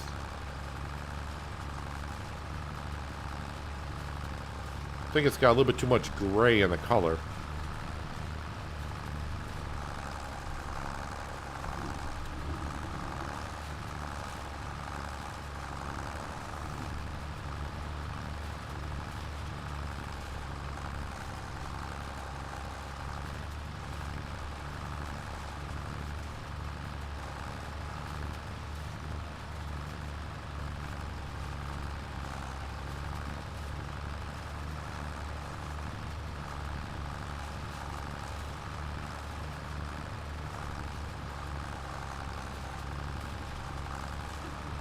Now it's funny, it says AI worker neighbor Robert has a full grain tank. So, I mean, we always call them Franks, but I guess with the mod that we're running, it names our workers too.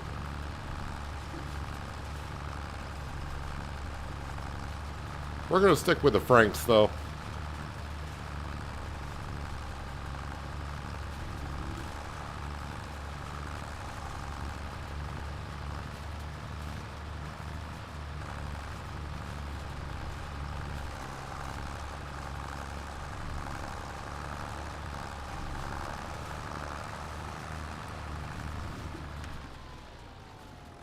All right, let's jump into the Mercedes.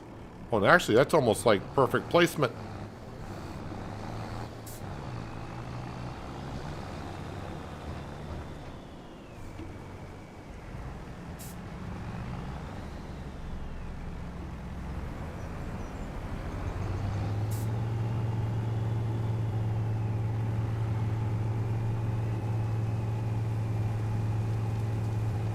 Now, whatever pieces that Frank have missed on the headlands, we will go around and collect later on.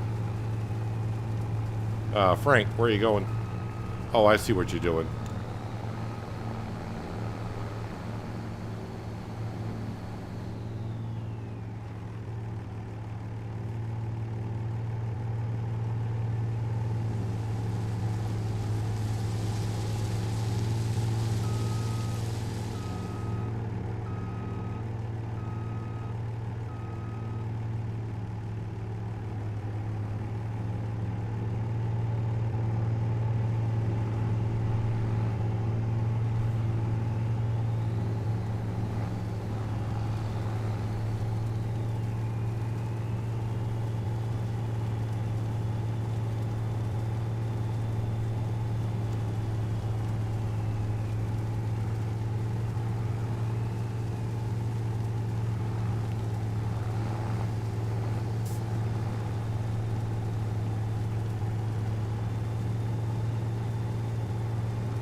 So an 8,000 liter grain tank.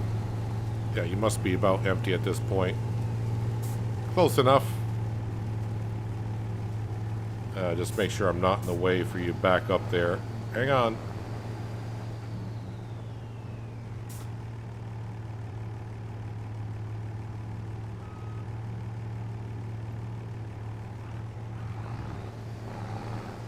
There we go, park it. Right over here.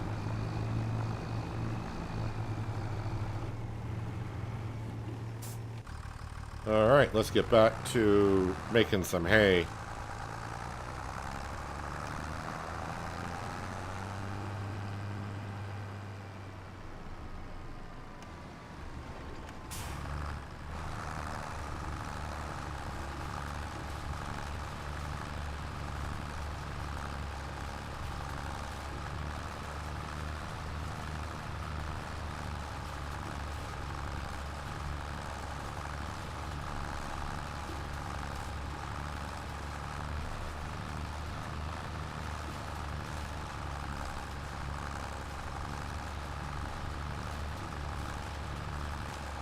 I'm also going to assume, because we were halfway through this month when we started today, that I already have taken the milk from the cows and put it into the dairy production.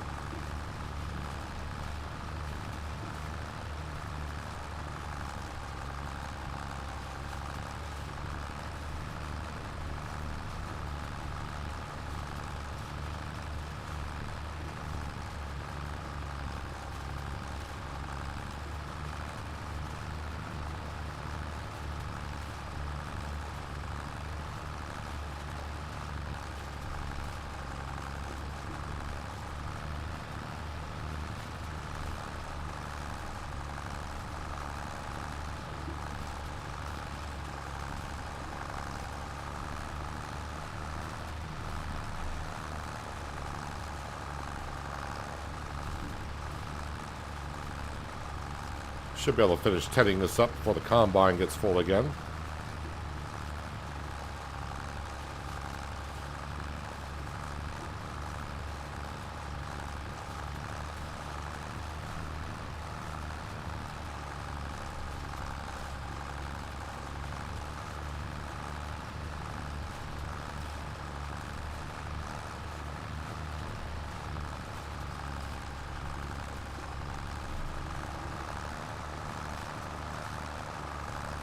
Of course, it's kind of hard to see what kind of grass damage we got in these fields until we windrow it and bale it. But I expect it to look randomized just like the large grass field.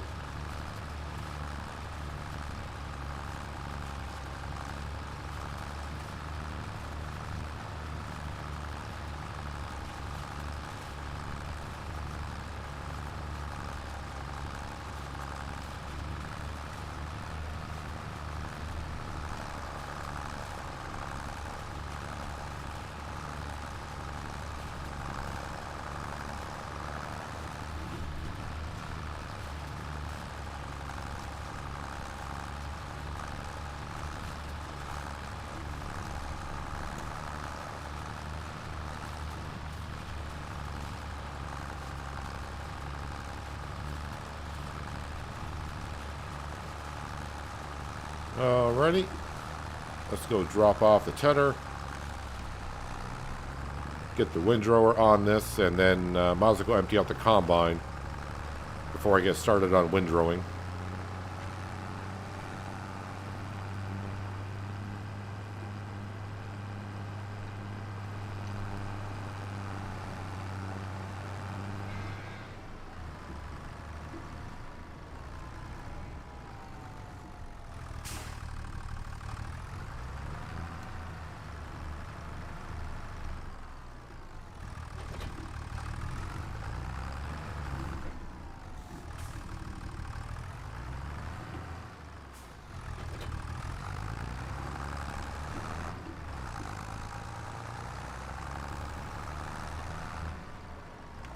And again, if you just saw the cheese there, we're not selling the cheese this month because we're like in the worst month for selling cheese. Where art thou? You must be coming around the corner here sometime soon.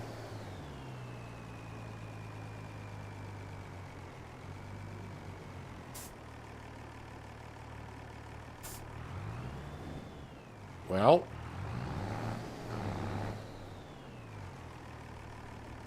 on the mini-map,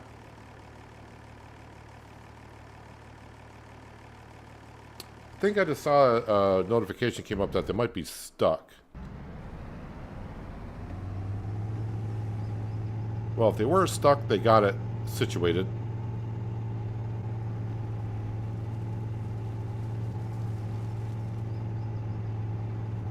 Alright, so they'll be coming around the corner in just a second.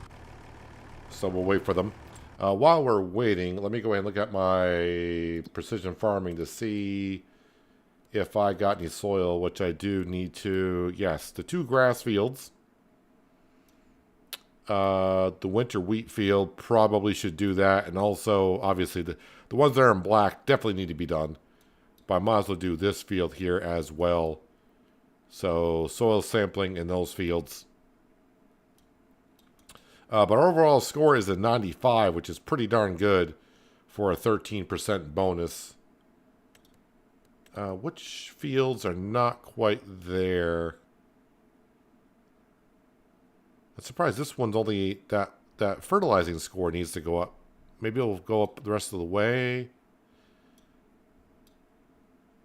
And all the other fields are doing pretty decent.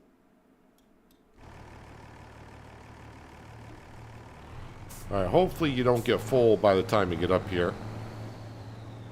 The beacon's on, which means they're 80% full, but that's not saying a whole lot. And a combine that only holds 8,000.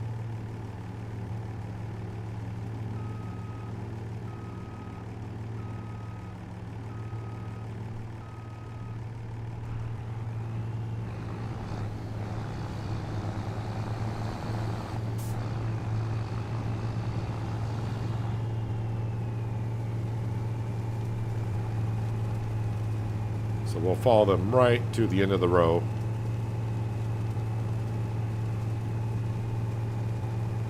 Which will probably fill the trailer, honestly.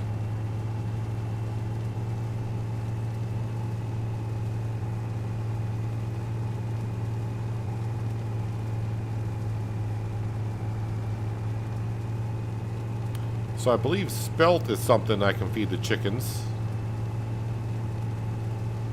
So we got plenty of chicken food.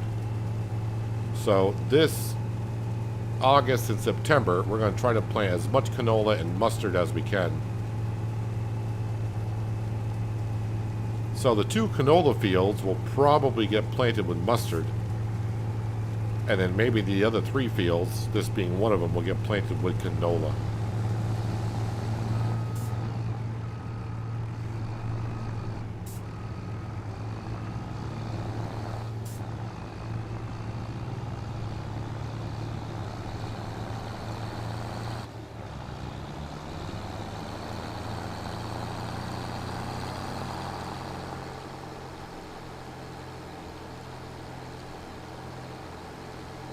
Because for some reason, with crop rotation, mustard is considered a cover crop.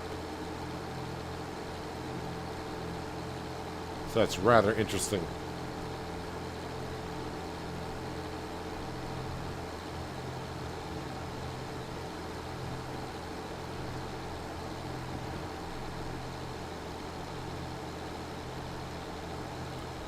Kind of need to make an entryway, like right in here, I think, at some point. Once we get caught up on some of the work, we'll do some quick landscaping and make an entryway into the yard here.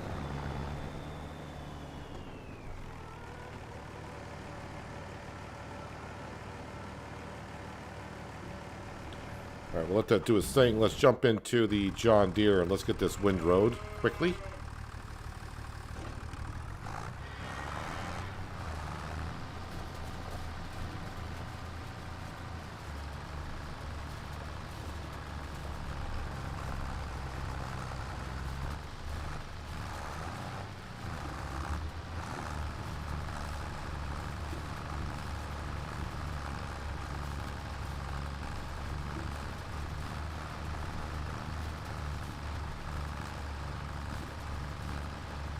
Can I drive through this trigger? Can't remember if I can or can't. Oh, we can. No collision on that?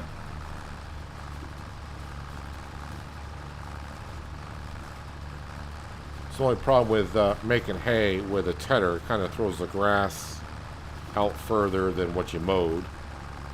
So I'm just trying to make sure we grab it all.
So as we windrow this up, you may see the bare spots in the grass field.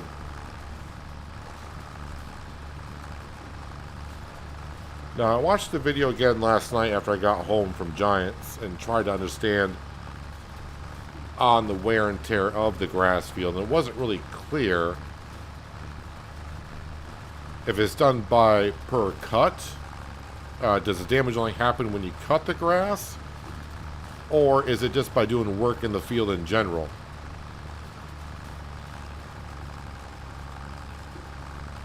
I kind of saw it both ways when they were describing it.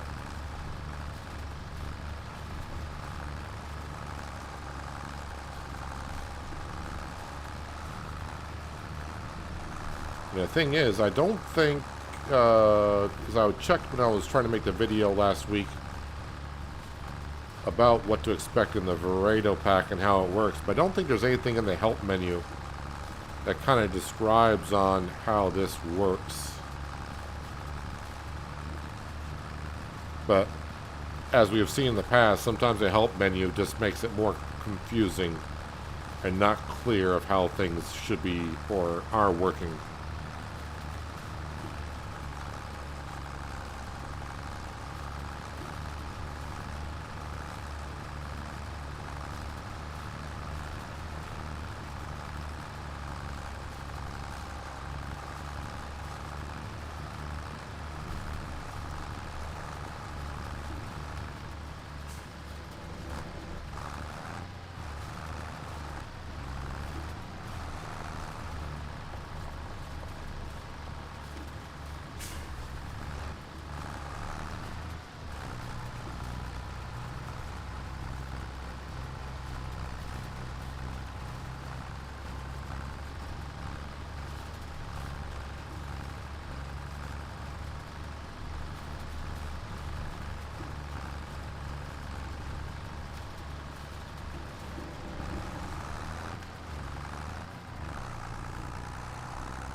And I might be able to get this in one more pass here. Then we'll have to go empty out the combine. I'm sure it's made its way around another headland.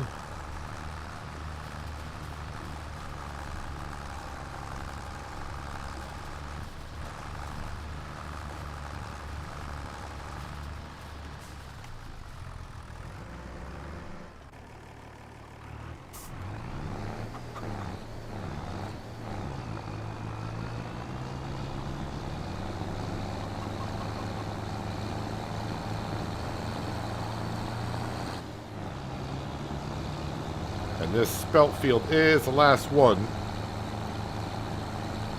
Yes, it is the last one that that we'll be harvesting this year. Other than the grass fields again.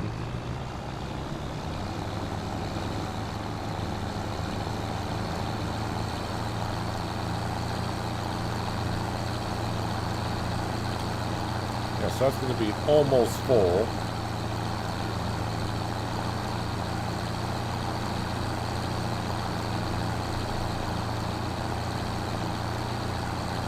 Although I don't see the beacon on, so maybe it's not.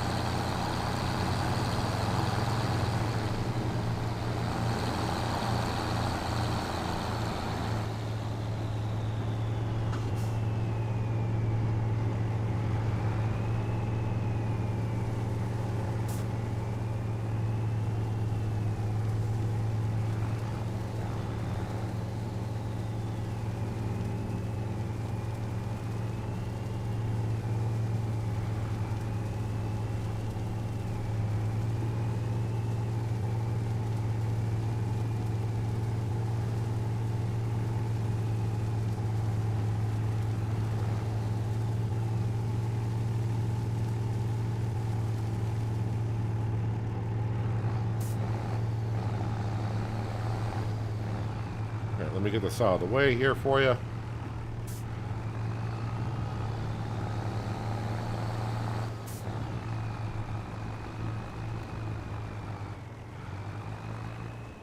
right, that should be more than enough out of the way.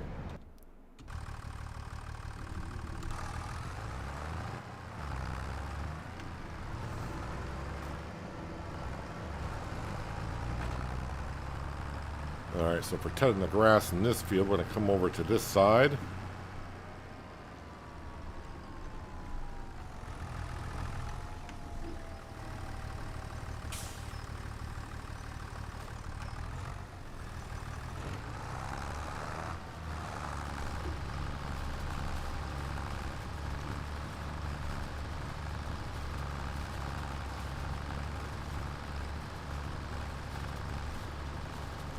And of course, we'll bale this up, and then we'll have straw that needs to be baled. We just saw the fields that need to be soil sampled. That won't take too long. And then the process of lime spreading, spreading manure, getting all set for the August plant, August-September plant.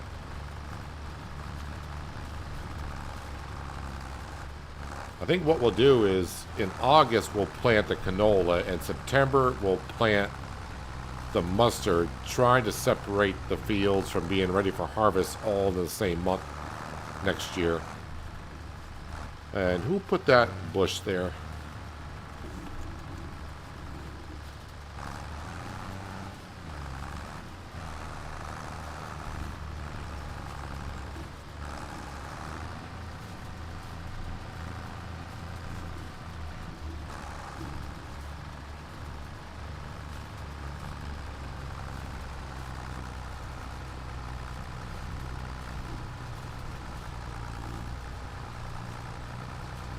With you, Miles, I'm kind of surprised your field isn't bigger than that. You seem to be the type that would like to take the whole map, make it one field in itself, and just go to work.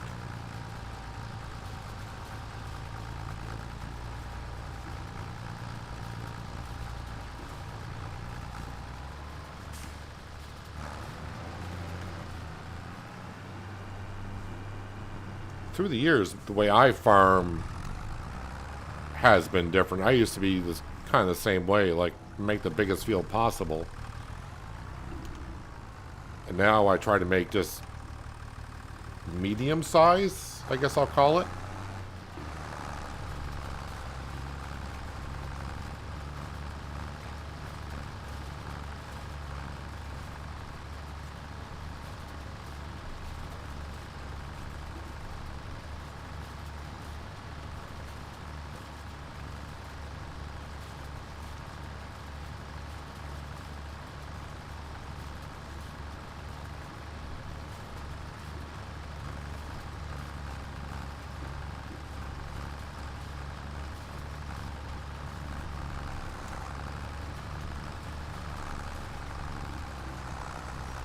grab some of that swath there because I kind of messed it up when I hit that bush.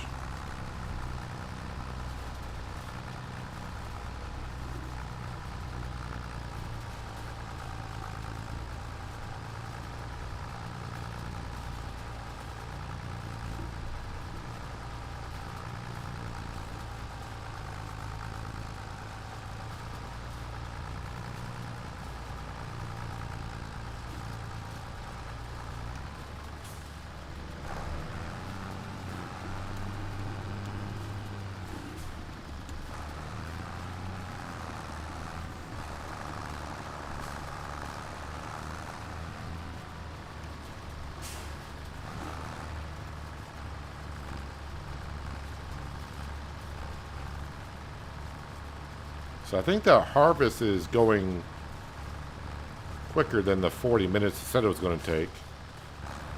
Or maybe it's just taking me that long to do the grass fields here as well.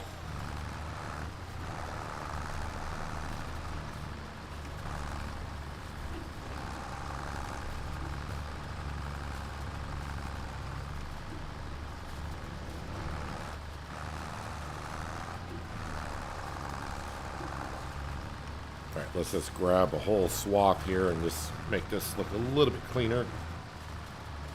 Not like it matters much because it's going to be all put into the baler here in just a moment. Nope, I need to do this out here by the road. Hopefully I can swath this. But the baler should not really have a problem picking it up.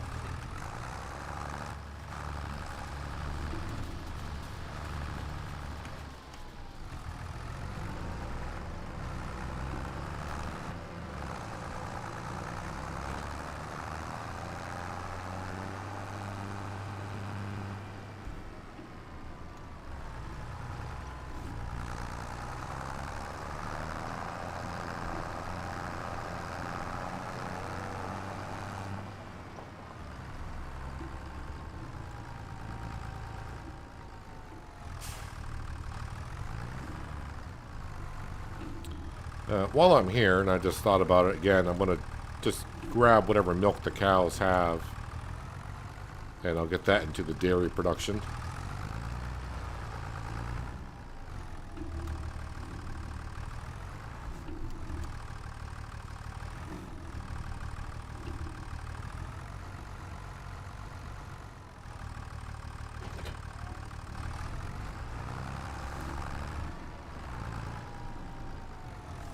If I didn't grab it in the morning, then we're going to be way over 10,000 liters. If it's under that, then I did move it over.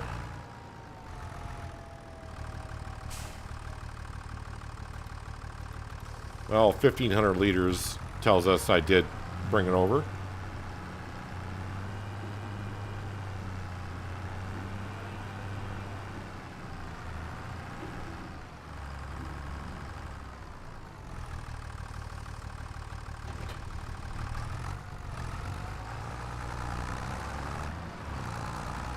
Alright, let's get the weight and the front loader back on this.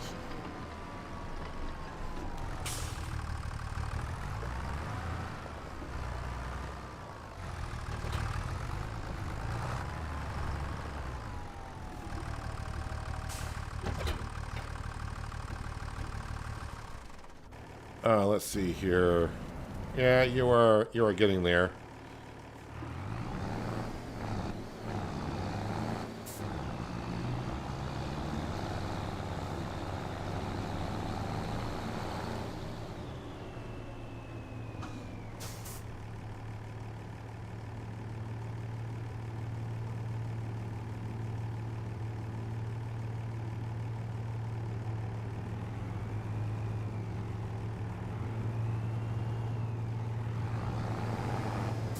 Oh, come on, Frank.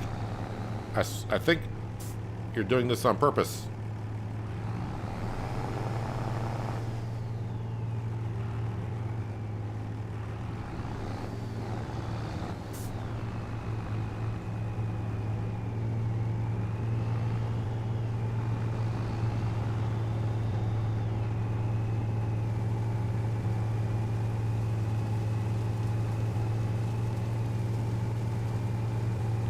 So it's going to be kind of a long shot, but maybe by next harvest season we'll have a bigger combine.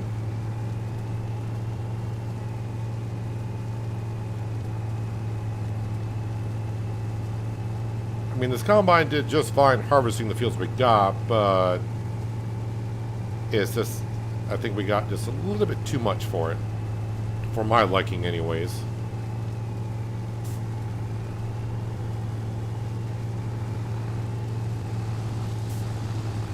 Alright, I think the rest of the fuel will fit into the combine, so I'm going to park this out of the way.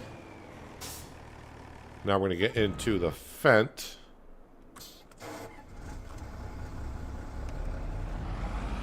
And make the hay bales.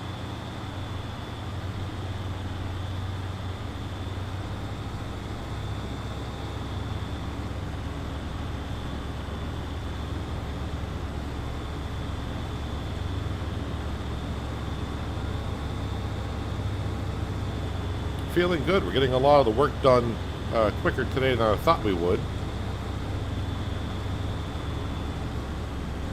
I wasn't sure if I was going to get it all done.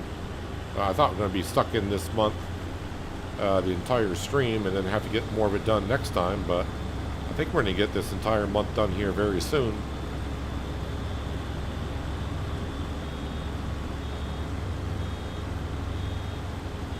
We've still got more to do, but I'm further along than I thought.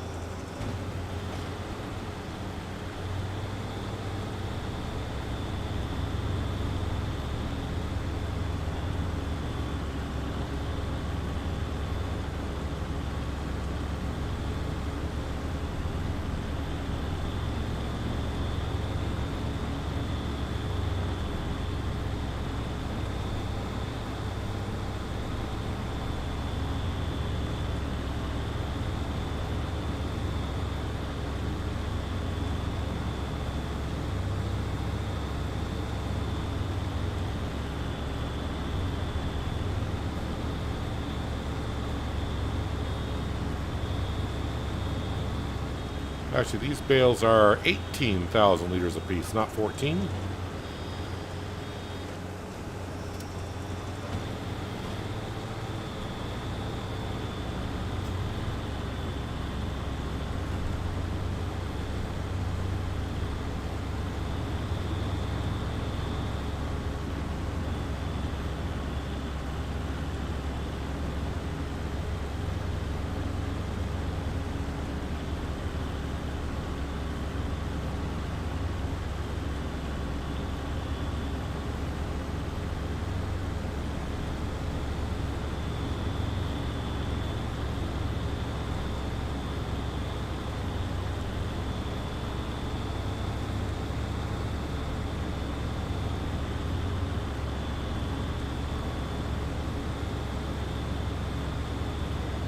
So yeah, if you weren't here earlier, we were getting low on bales. I got one silage bale left, 3 hay, and 2 straw, I think.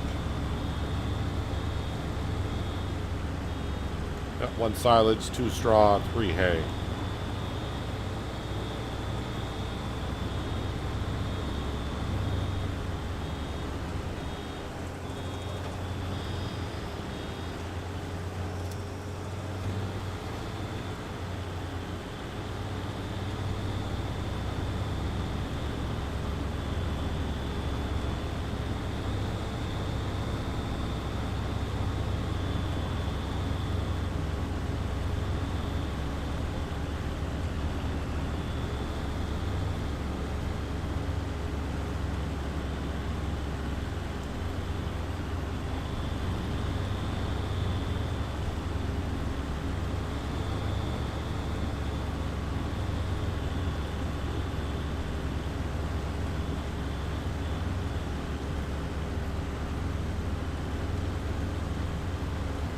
So our next big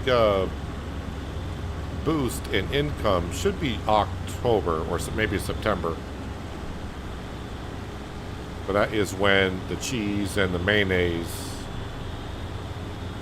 kind of, I want to say, for cheese, it doesn't peak exactly. That's like December, but it's close enough. Mayonnaise is October. And we should have a good amount of mayonnaise. Had a decent amount last year. But this year we should actually have a little bit more.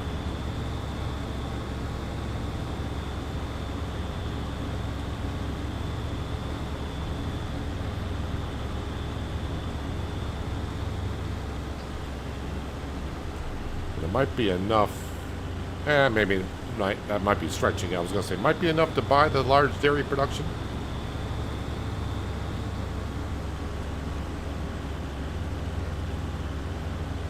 But I need another $250,000 for that, so that might be a stretch.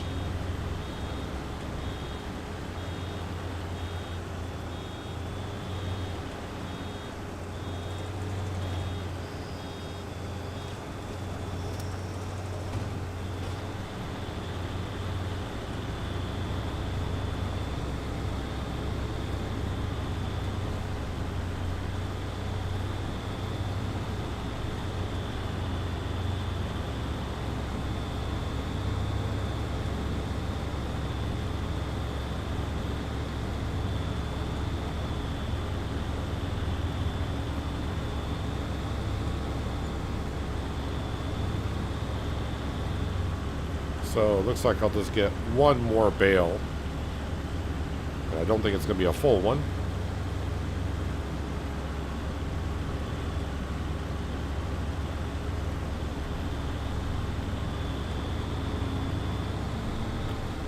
It says the combine needs to be unloaded, but I'm guessing it's actually done harvesting. I can't picture that having a full grain tank. If it does, great. More the merrier.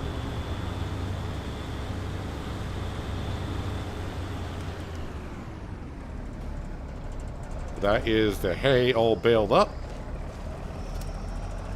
Alright, let's go drop off the baler. And we'll see what's up with the combine.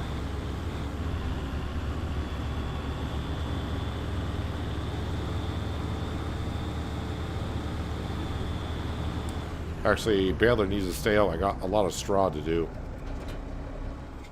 Well, a decent amount of straw. Yeah, you're just done with the field. Kind of. Oh, and the worker's still sitting in the combine. Get out of there, buddy. Alright, so some of the corners I gotta clean up. But hey, they got that work done just as we finished, so that was good timing. Saved me 40 minutes of work.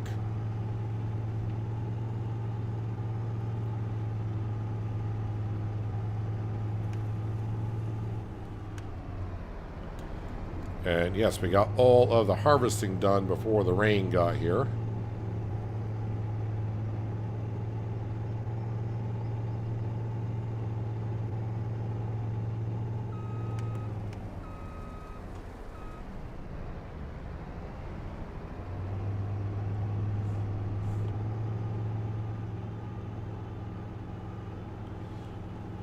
So yeah, I actually want to clean up the corners in this field. And I was going to do that before I planted this crop in, and I forgot to. But yeah, the corners around, well, the corner here, if I can make them more curved, I think the worker would have a better chance to get everything cleaned up.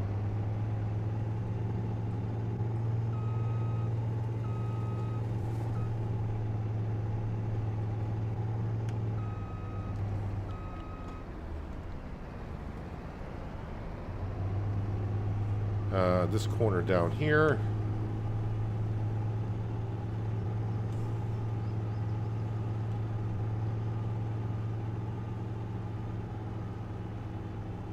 So I do have 3 fields of straw to bale. Don't have to get it all this month, but we'll get a start on it.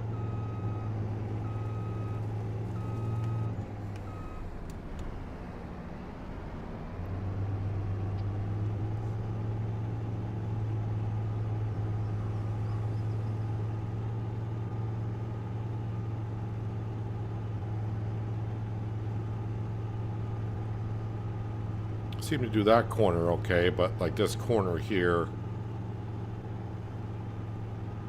And not much I can do about this corner because I don't think I own more land to make it accessible.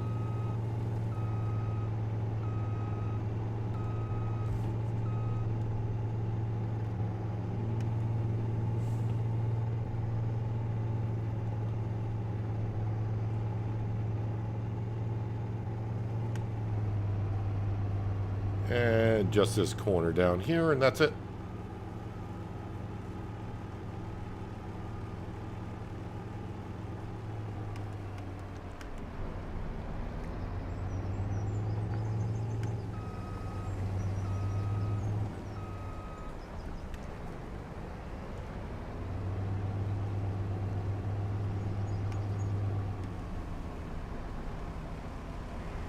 Is this all going to fit into the trailer?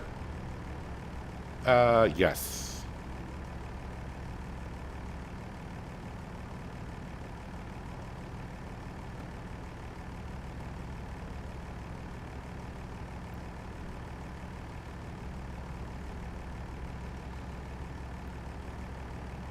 All right, combine, we can pack that away.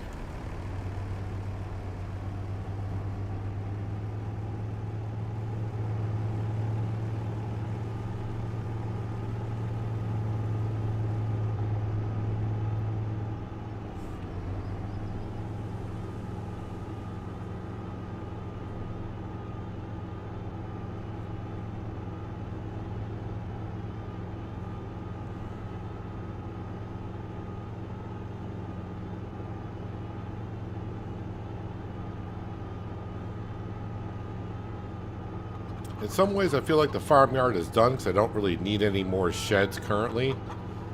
But I do feel like at some point when I buy the land across the way for our house and we get rid of the hobo hut, I feel like I'm going to need something else down this corner.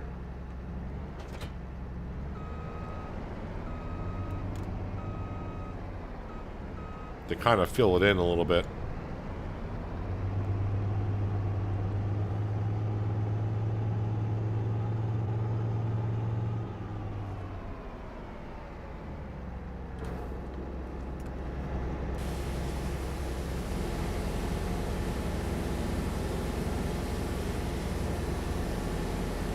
Give her a good clean. Yeah, the paint is starting to look worse to wear, but I'm not paying to repaint this. I kind of like the paint wearing. I don't want it to look 100% new all the time.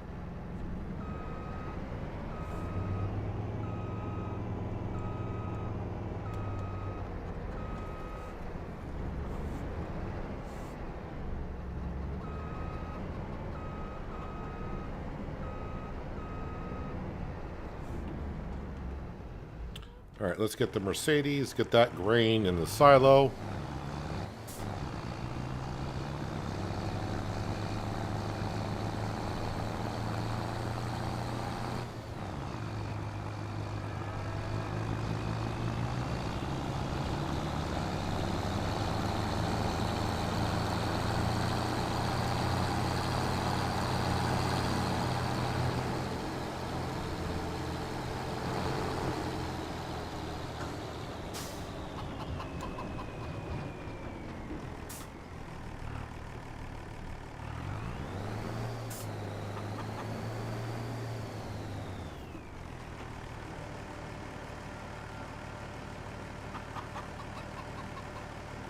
All right, so let's grab the 710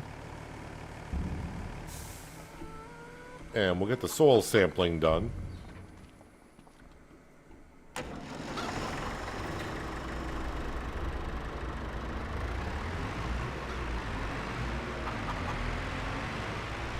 Okay, let me go ahead and put like a little bit of an entryway here.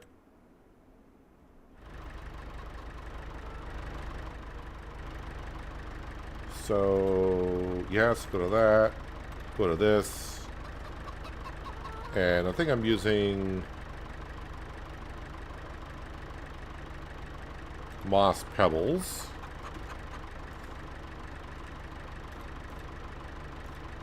And kind of like a thing there. Just to make it look like we are going in and out of there quite often. Because I do cut through there often enough.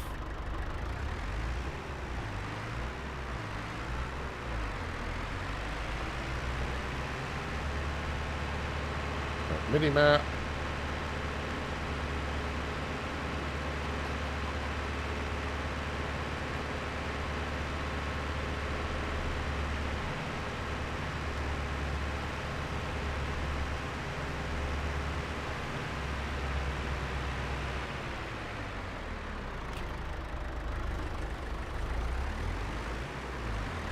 So we got 4 fields to do, but it's not going to take us long at all.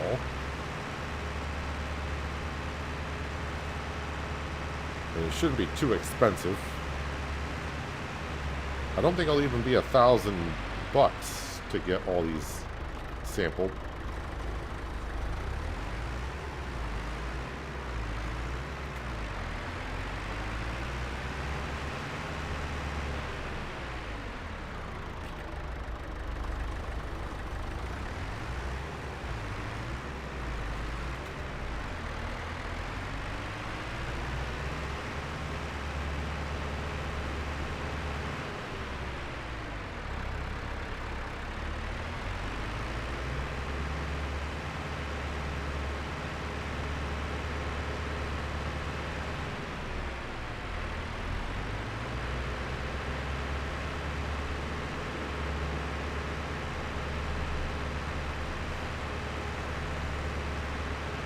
Alright, these 2 grass fields, I can probably get them together.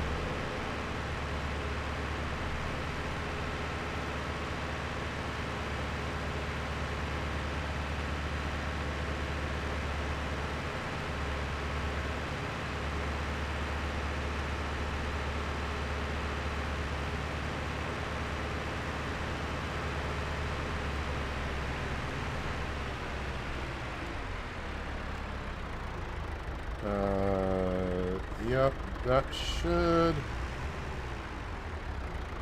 cover all that.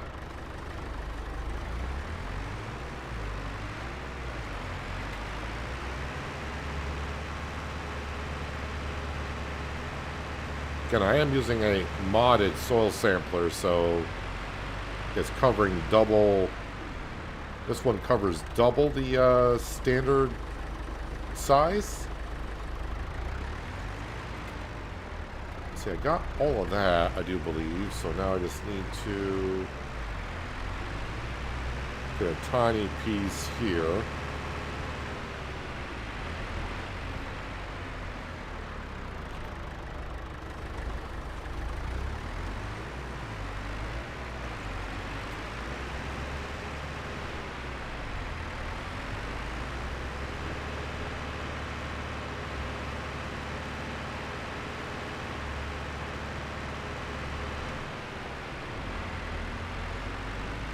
And now this field.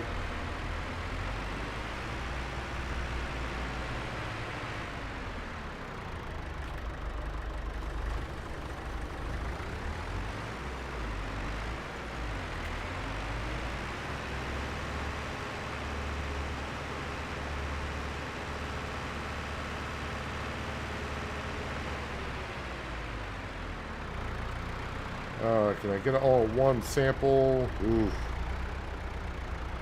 I think so.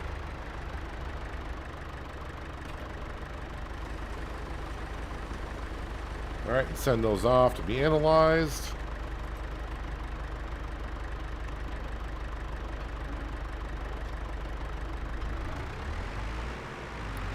It's going to be roughly right around $1,000, maybe a little bit over. I don't remember, wasn't counting this amount of samples I took.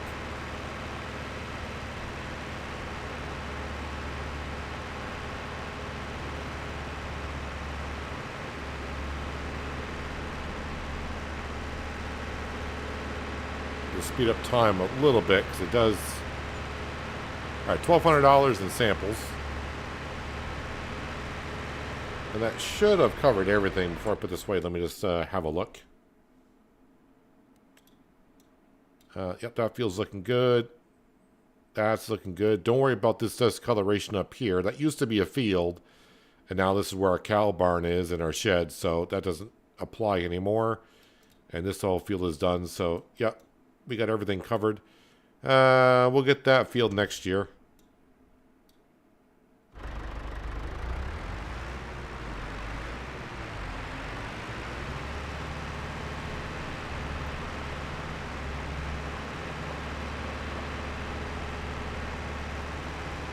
Alright, we'll grab the Fent and the baler. We'll do one field of straw. Then we'll jump into the 3650 John Deere tractor with the front loader. And we'll put the hay bales in the shed.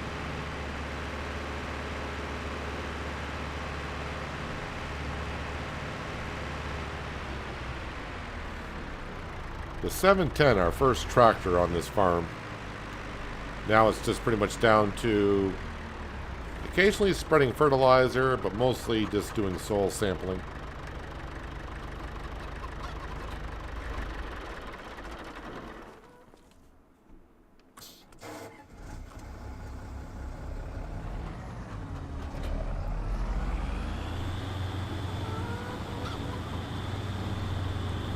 And this is saying I'm completely out of round bale net, so first bale, I'm going to have to buy some.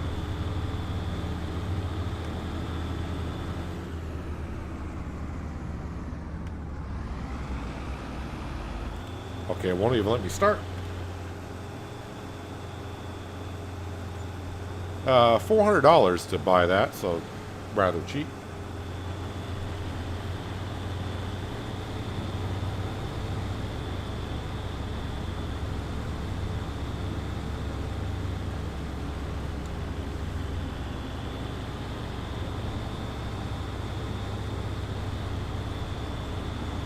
Alright, so now we just got to clean up the straw off the fields and start prepping them for as much canola and mustard that we can plant.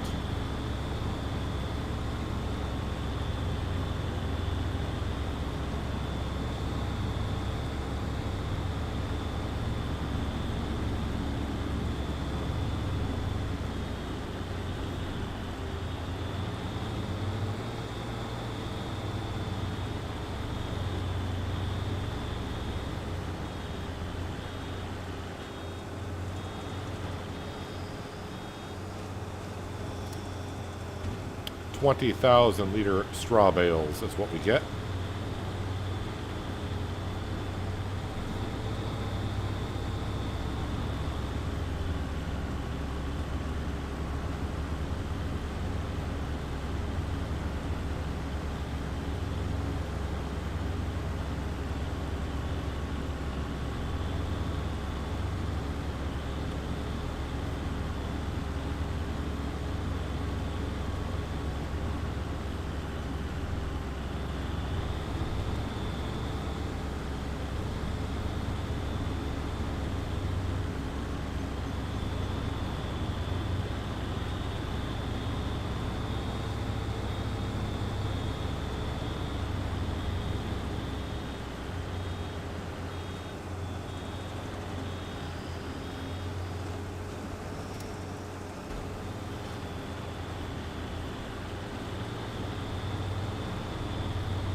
Next time I do bale wrapping, I'll have to buy some of that.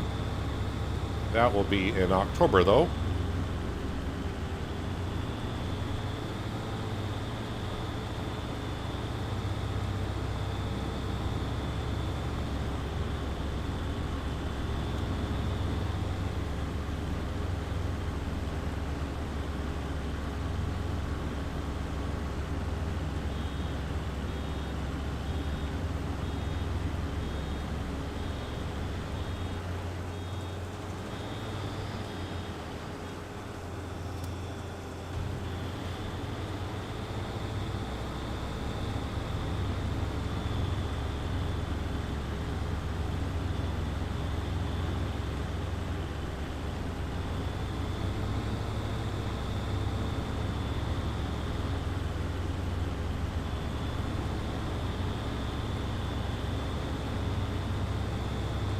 And again, this is where having a bigger harvester with a wider header also will save us some time because I won't have as many swaths I need to go up and down with.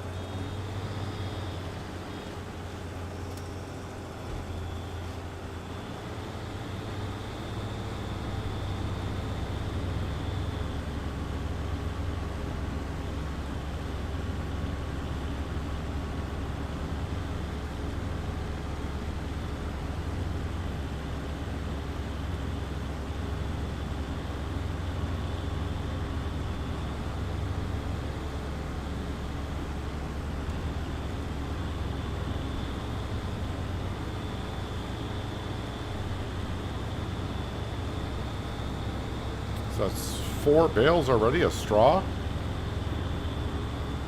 Yeah. Winter wheat sure gave us a lot of it.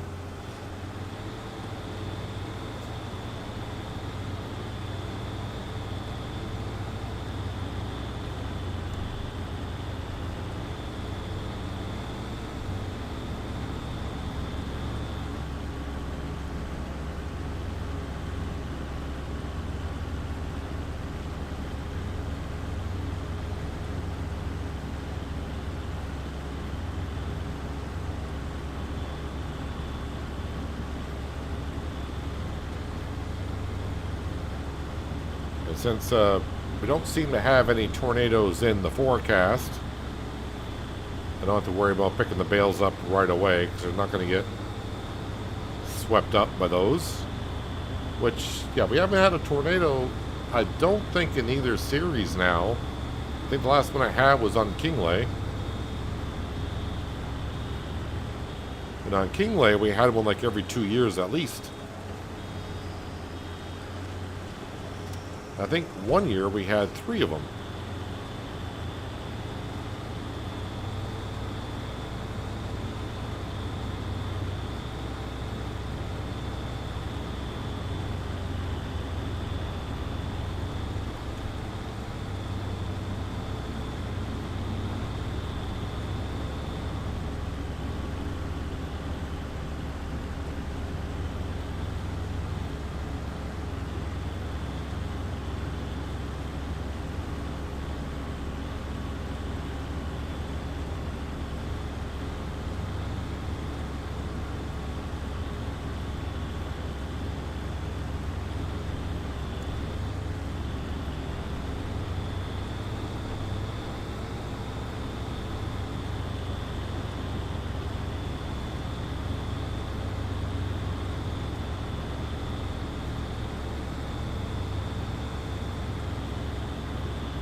So all the straw, hay, silage bales that we're making today, and probably that will overflow into the next time we're here as well.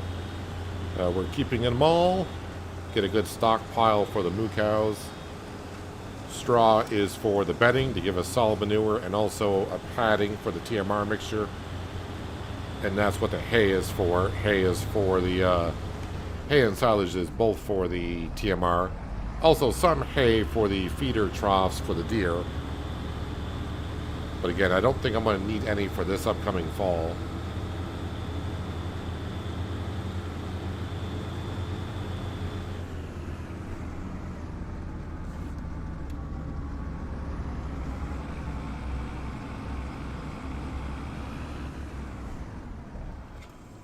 All right, into the 3650.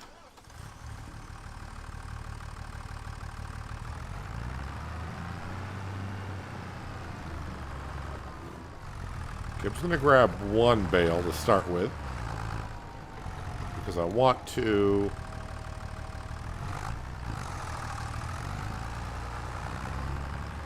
get them in stacks of 2 evenly if I can.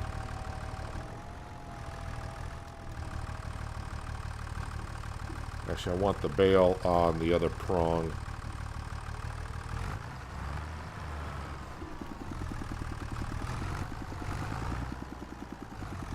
Not both prongs, but I mean, that would work too.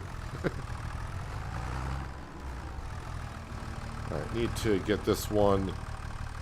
That's here. Just need to get that one upright if I can.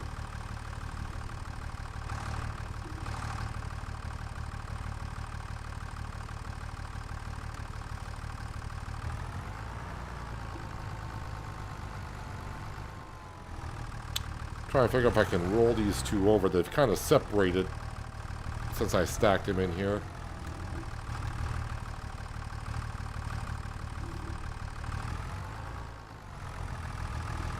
I think I'll just have to... Oh, now I'm clipped into that one. Alright, I think I'll just have to leave them like that.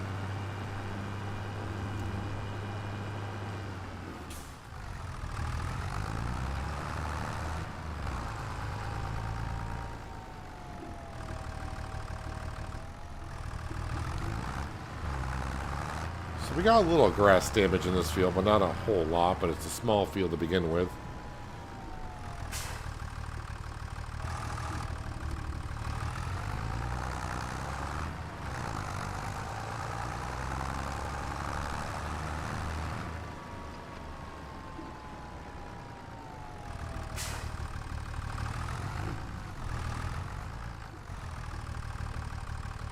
Thought I grabbed them evenly, but I don't think I did.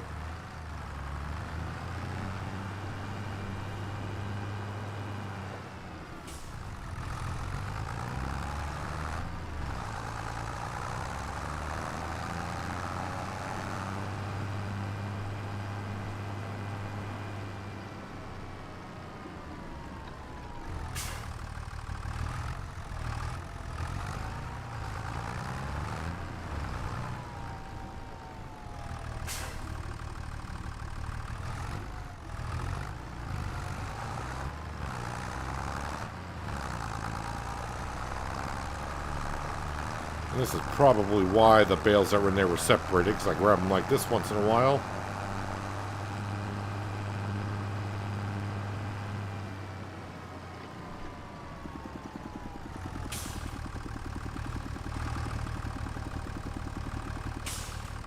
The only problem is, you know, I could do it with a bale stacker, but the bale stacker does not fit in there to be able to unload them that well for the hay bales. The silage and the straw, I can get it to work.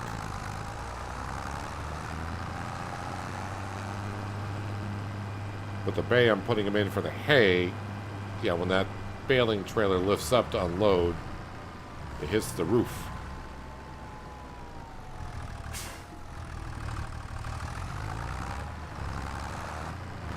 Wait, is there...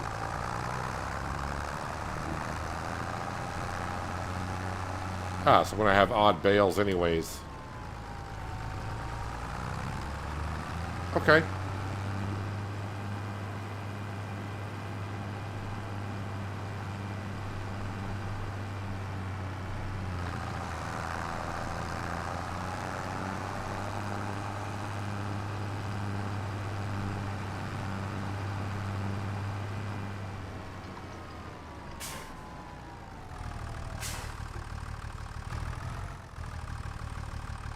Well, that stack is just going to get messier and messier, so I'm not even going to bother with it. Alright, so the hay bales are in the shed.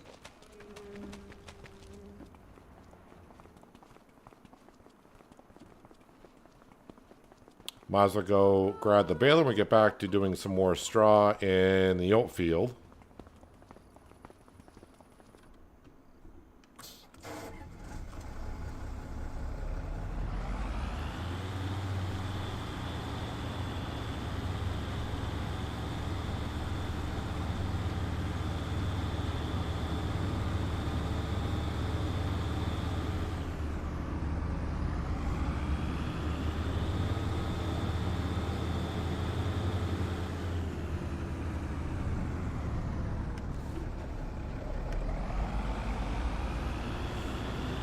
Just the swath does not look as impressive from the oats as it did from winter wheat.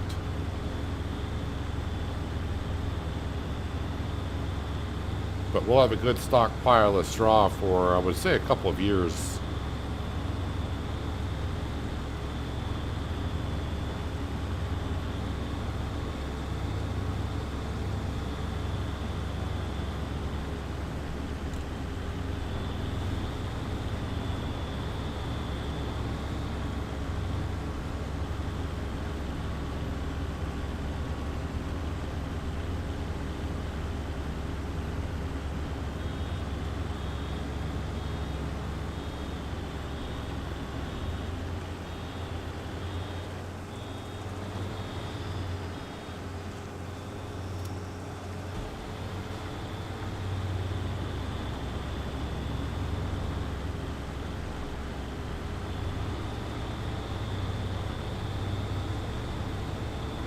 Yeah, we should see some stones still in this field. I'm hoping that when I plant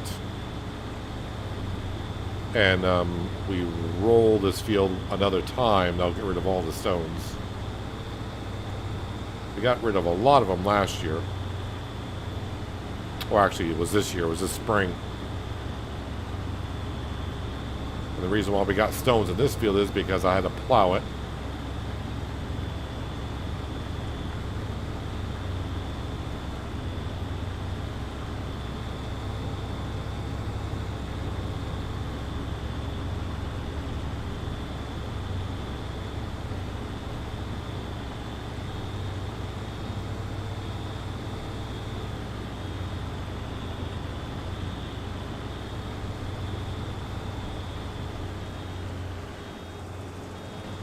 I was like, why didn't you pick up that straw? Because your bale is full.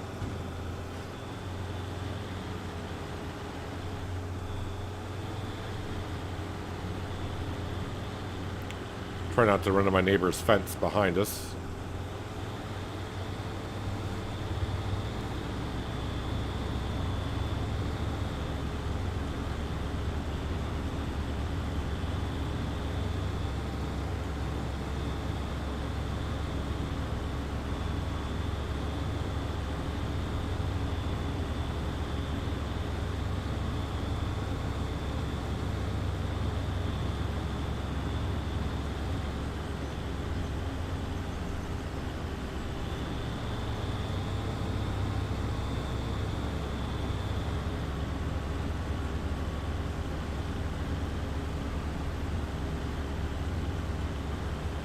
So after we get done with this field, I'll leave us one more field to bale up with straw.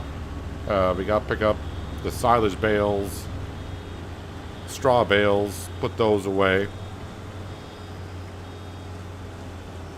And then I'll be on to lime spreading, manure spreading, and then figuring out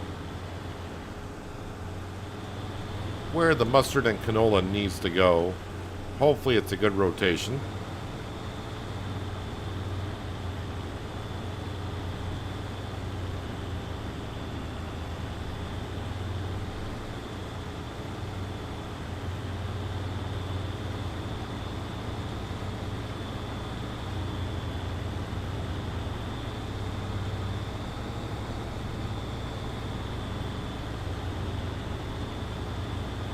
Maybe I should be looking at, because the Mercedes I'm done with for a while. Is there any good contracts out there that the Mercedes can be doing? And wow, the workers, the other AI workers are taking up a lot of the jobs. There is a bale wrapping contract, but yeah, technically I don't have just a bale wrapper. I mean, we have a bale wrapper, but when doing bale wrapping contracts, the bales are already there. You got to be able to pick them up and then wrap them. This cannot do that.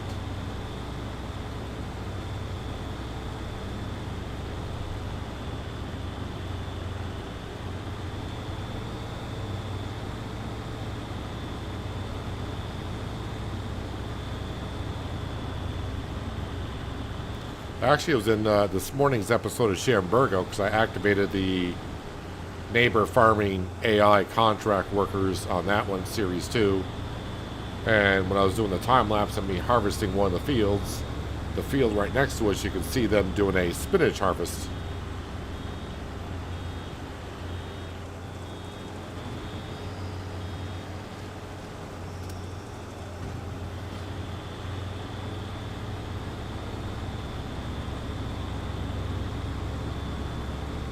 Yep, you can still see some stones in this field. So hopefully when I plant in either August or September, depending what crop goes in here, I will roll the field. I know, I'm rolling a field, but the only reason why I'm rolling the field is because it's got stones in it. Chose to roll them in rather than get a stone picker.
Glad we were making 20,000 liter bales, because if we weren't, we'd have a lot of bales to pick up later on.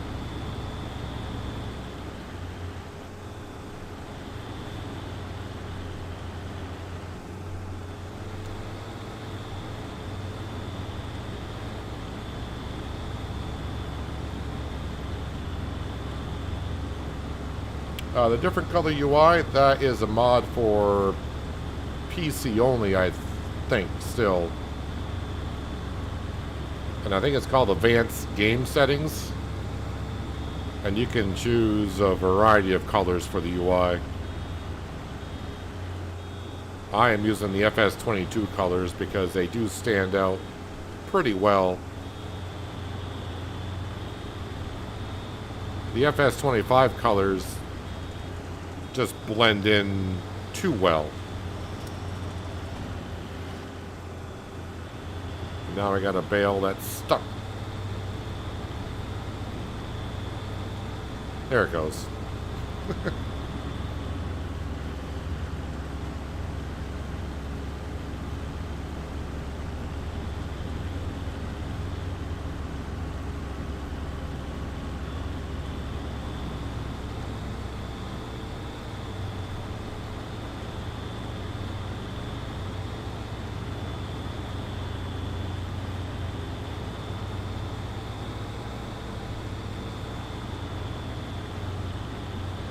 I probably should put on, but this is where eventually, if I get the Kubota tractor,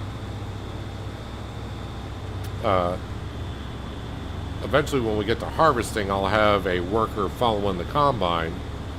That way we can bale as we harvest.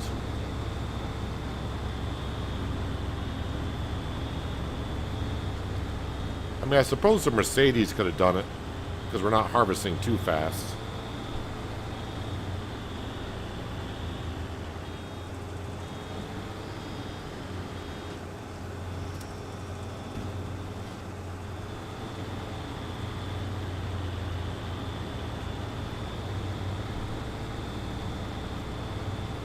You'll see yourself out? Yes, Kels, that's your second dad joke of the day, so I think the limit is 3.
Well, getting more straw bales than I thought, because the swath just didn't look that big, but it is a much bigger field than what we had for the winter wheat.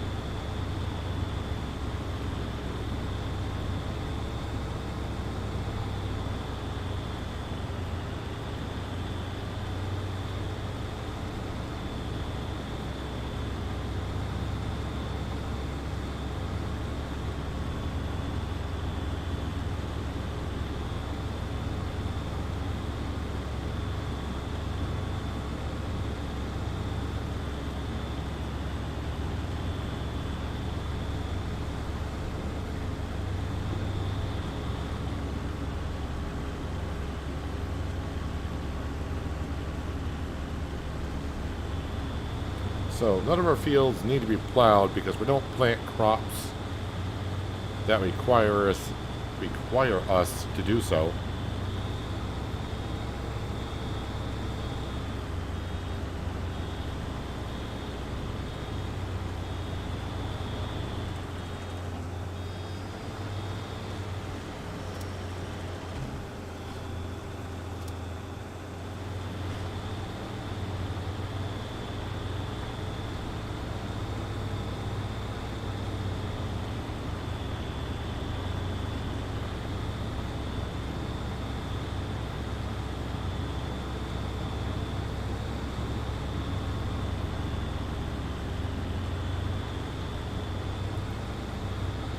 Couple more minutes and we'll be done with baling up this field.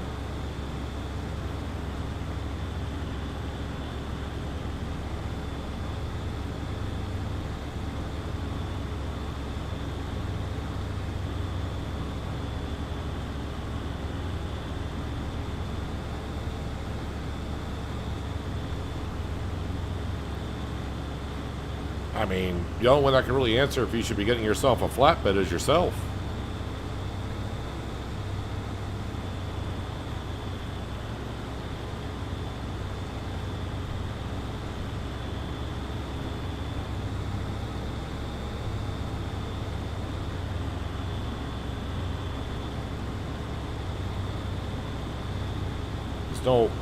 There's only one wrong way to play this game, and that the wrong way is if you're not having fun, then you're playing it wrong.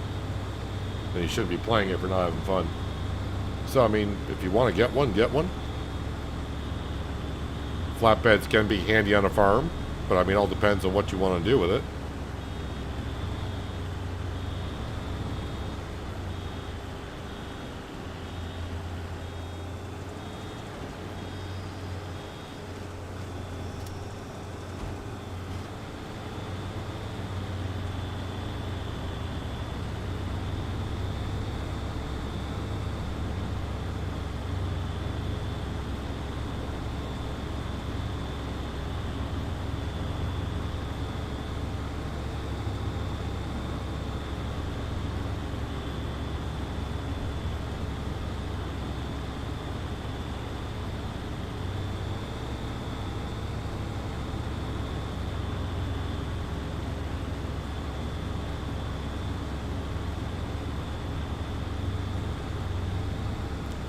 And the last swath in this field here.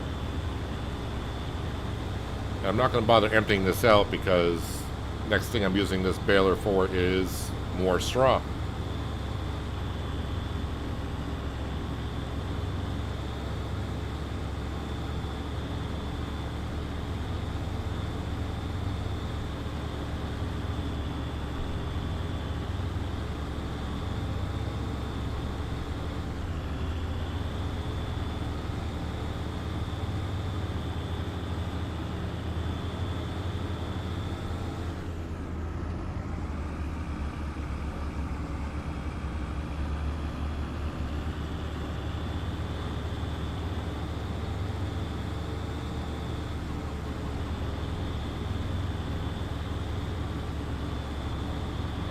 Let's get this over to the Spelt field. I'm going to park it there.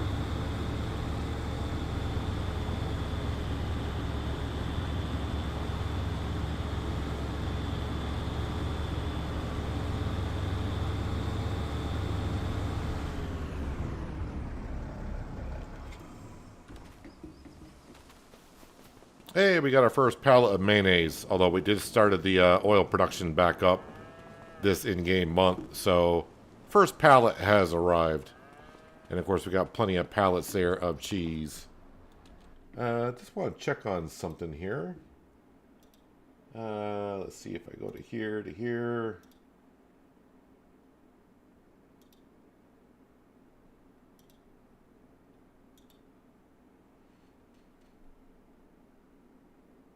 Yeah, no one. Absolutely no one. I was just trying to see if there was someone that we could raid here as we end the stream, but no one I'm subscribed to is currently streaming at the moment.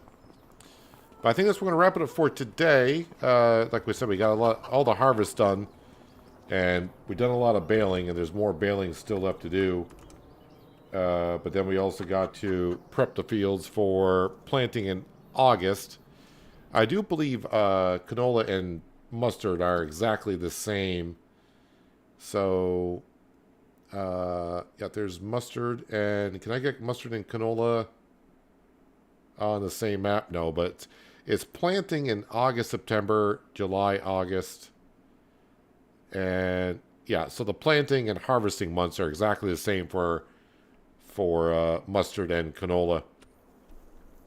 So I'll look at our crop rotation. So yeah, now that I'm up in the air, you can see the grass fields, how the Vredo DLC, you can kind of see the patches starting to form more and more as we do more cuts. This is the second cut. And if we go over to the larger grass field, you might see a few more bare spots. But really not that many, and not as much as I thought it would be in this big field, so it's not too bad. But yeah, we got a lot of fertilizing to do and lime spreading to do before we get to the planting time. But yeah, we got one more field of straw to pick up as well. Shouldn't take us too long, and we'll do that next time. I don't know when next time's going to be for FS25. Tomorrow should be Roadcraft. I guess all depends on when the DLC comes out, or if it comes out. Not much is being talked about it other than just the people that are interested knowing that it comes out tomorrow, or at least it's been posted it'll come out tomorrow. Last time I checked on Steam, didn't say a word about it, so I expect to be doing Roadcraft tomorrow, so who knows. Just a reminder, did release an episode of Shamburgo for FS25 earlier today, so if you want to check that out, you can. And yesterday was American Truck Simulator, where we went into British Columbia, Canada on the Pro Mods map. So those are the two recorded episodes you have to watch if you want to. But yeah, I am going to jump out of here as we got crows flying one way and storks flying another. Interesting. But appreciate everyone being here on a Monday for some farming on Pichonniere Valley. Again, I don't know when I'll be streaming Pichonniere Valley again. All depends on how Roadcraft goes, or if it goes. So we'll have to, I can't really figure out my schedule until I'm absolutely sure that Roadcraft comes out tomorrow. So just stay tuned for that. But yeah, I'm going to jump out of here. Appreciate everyone being here on a Monday. Enjoy the rest of your Monday. Have a good Tuesday, and hopefully I'll see you all tomorrow for some Roadcraft new DLC, ? But until then, have a good one.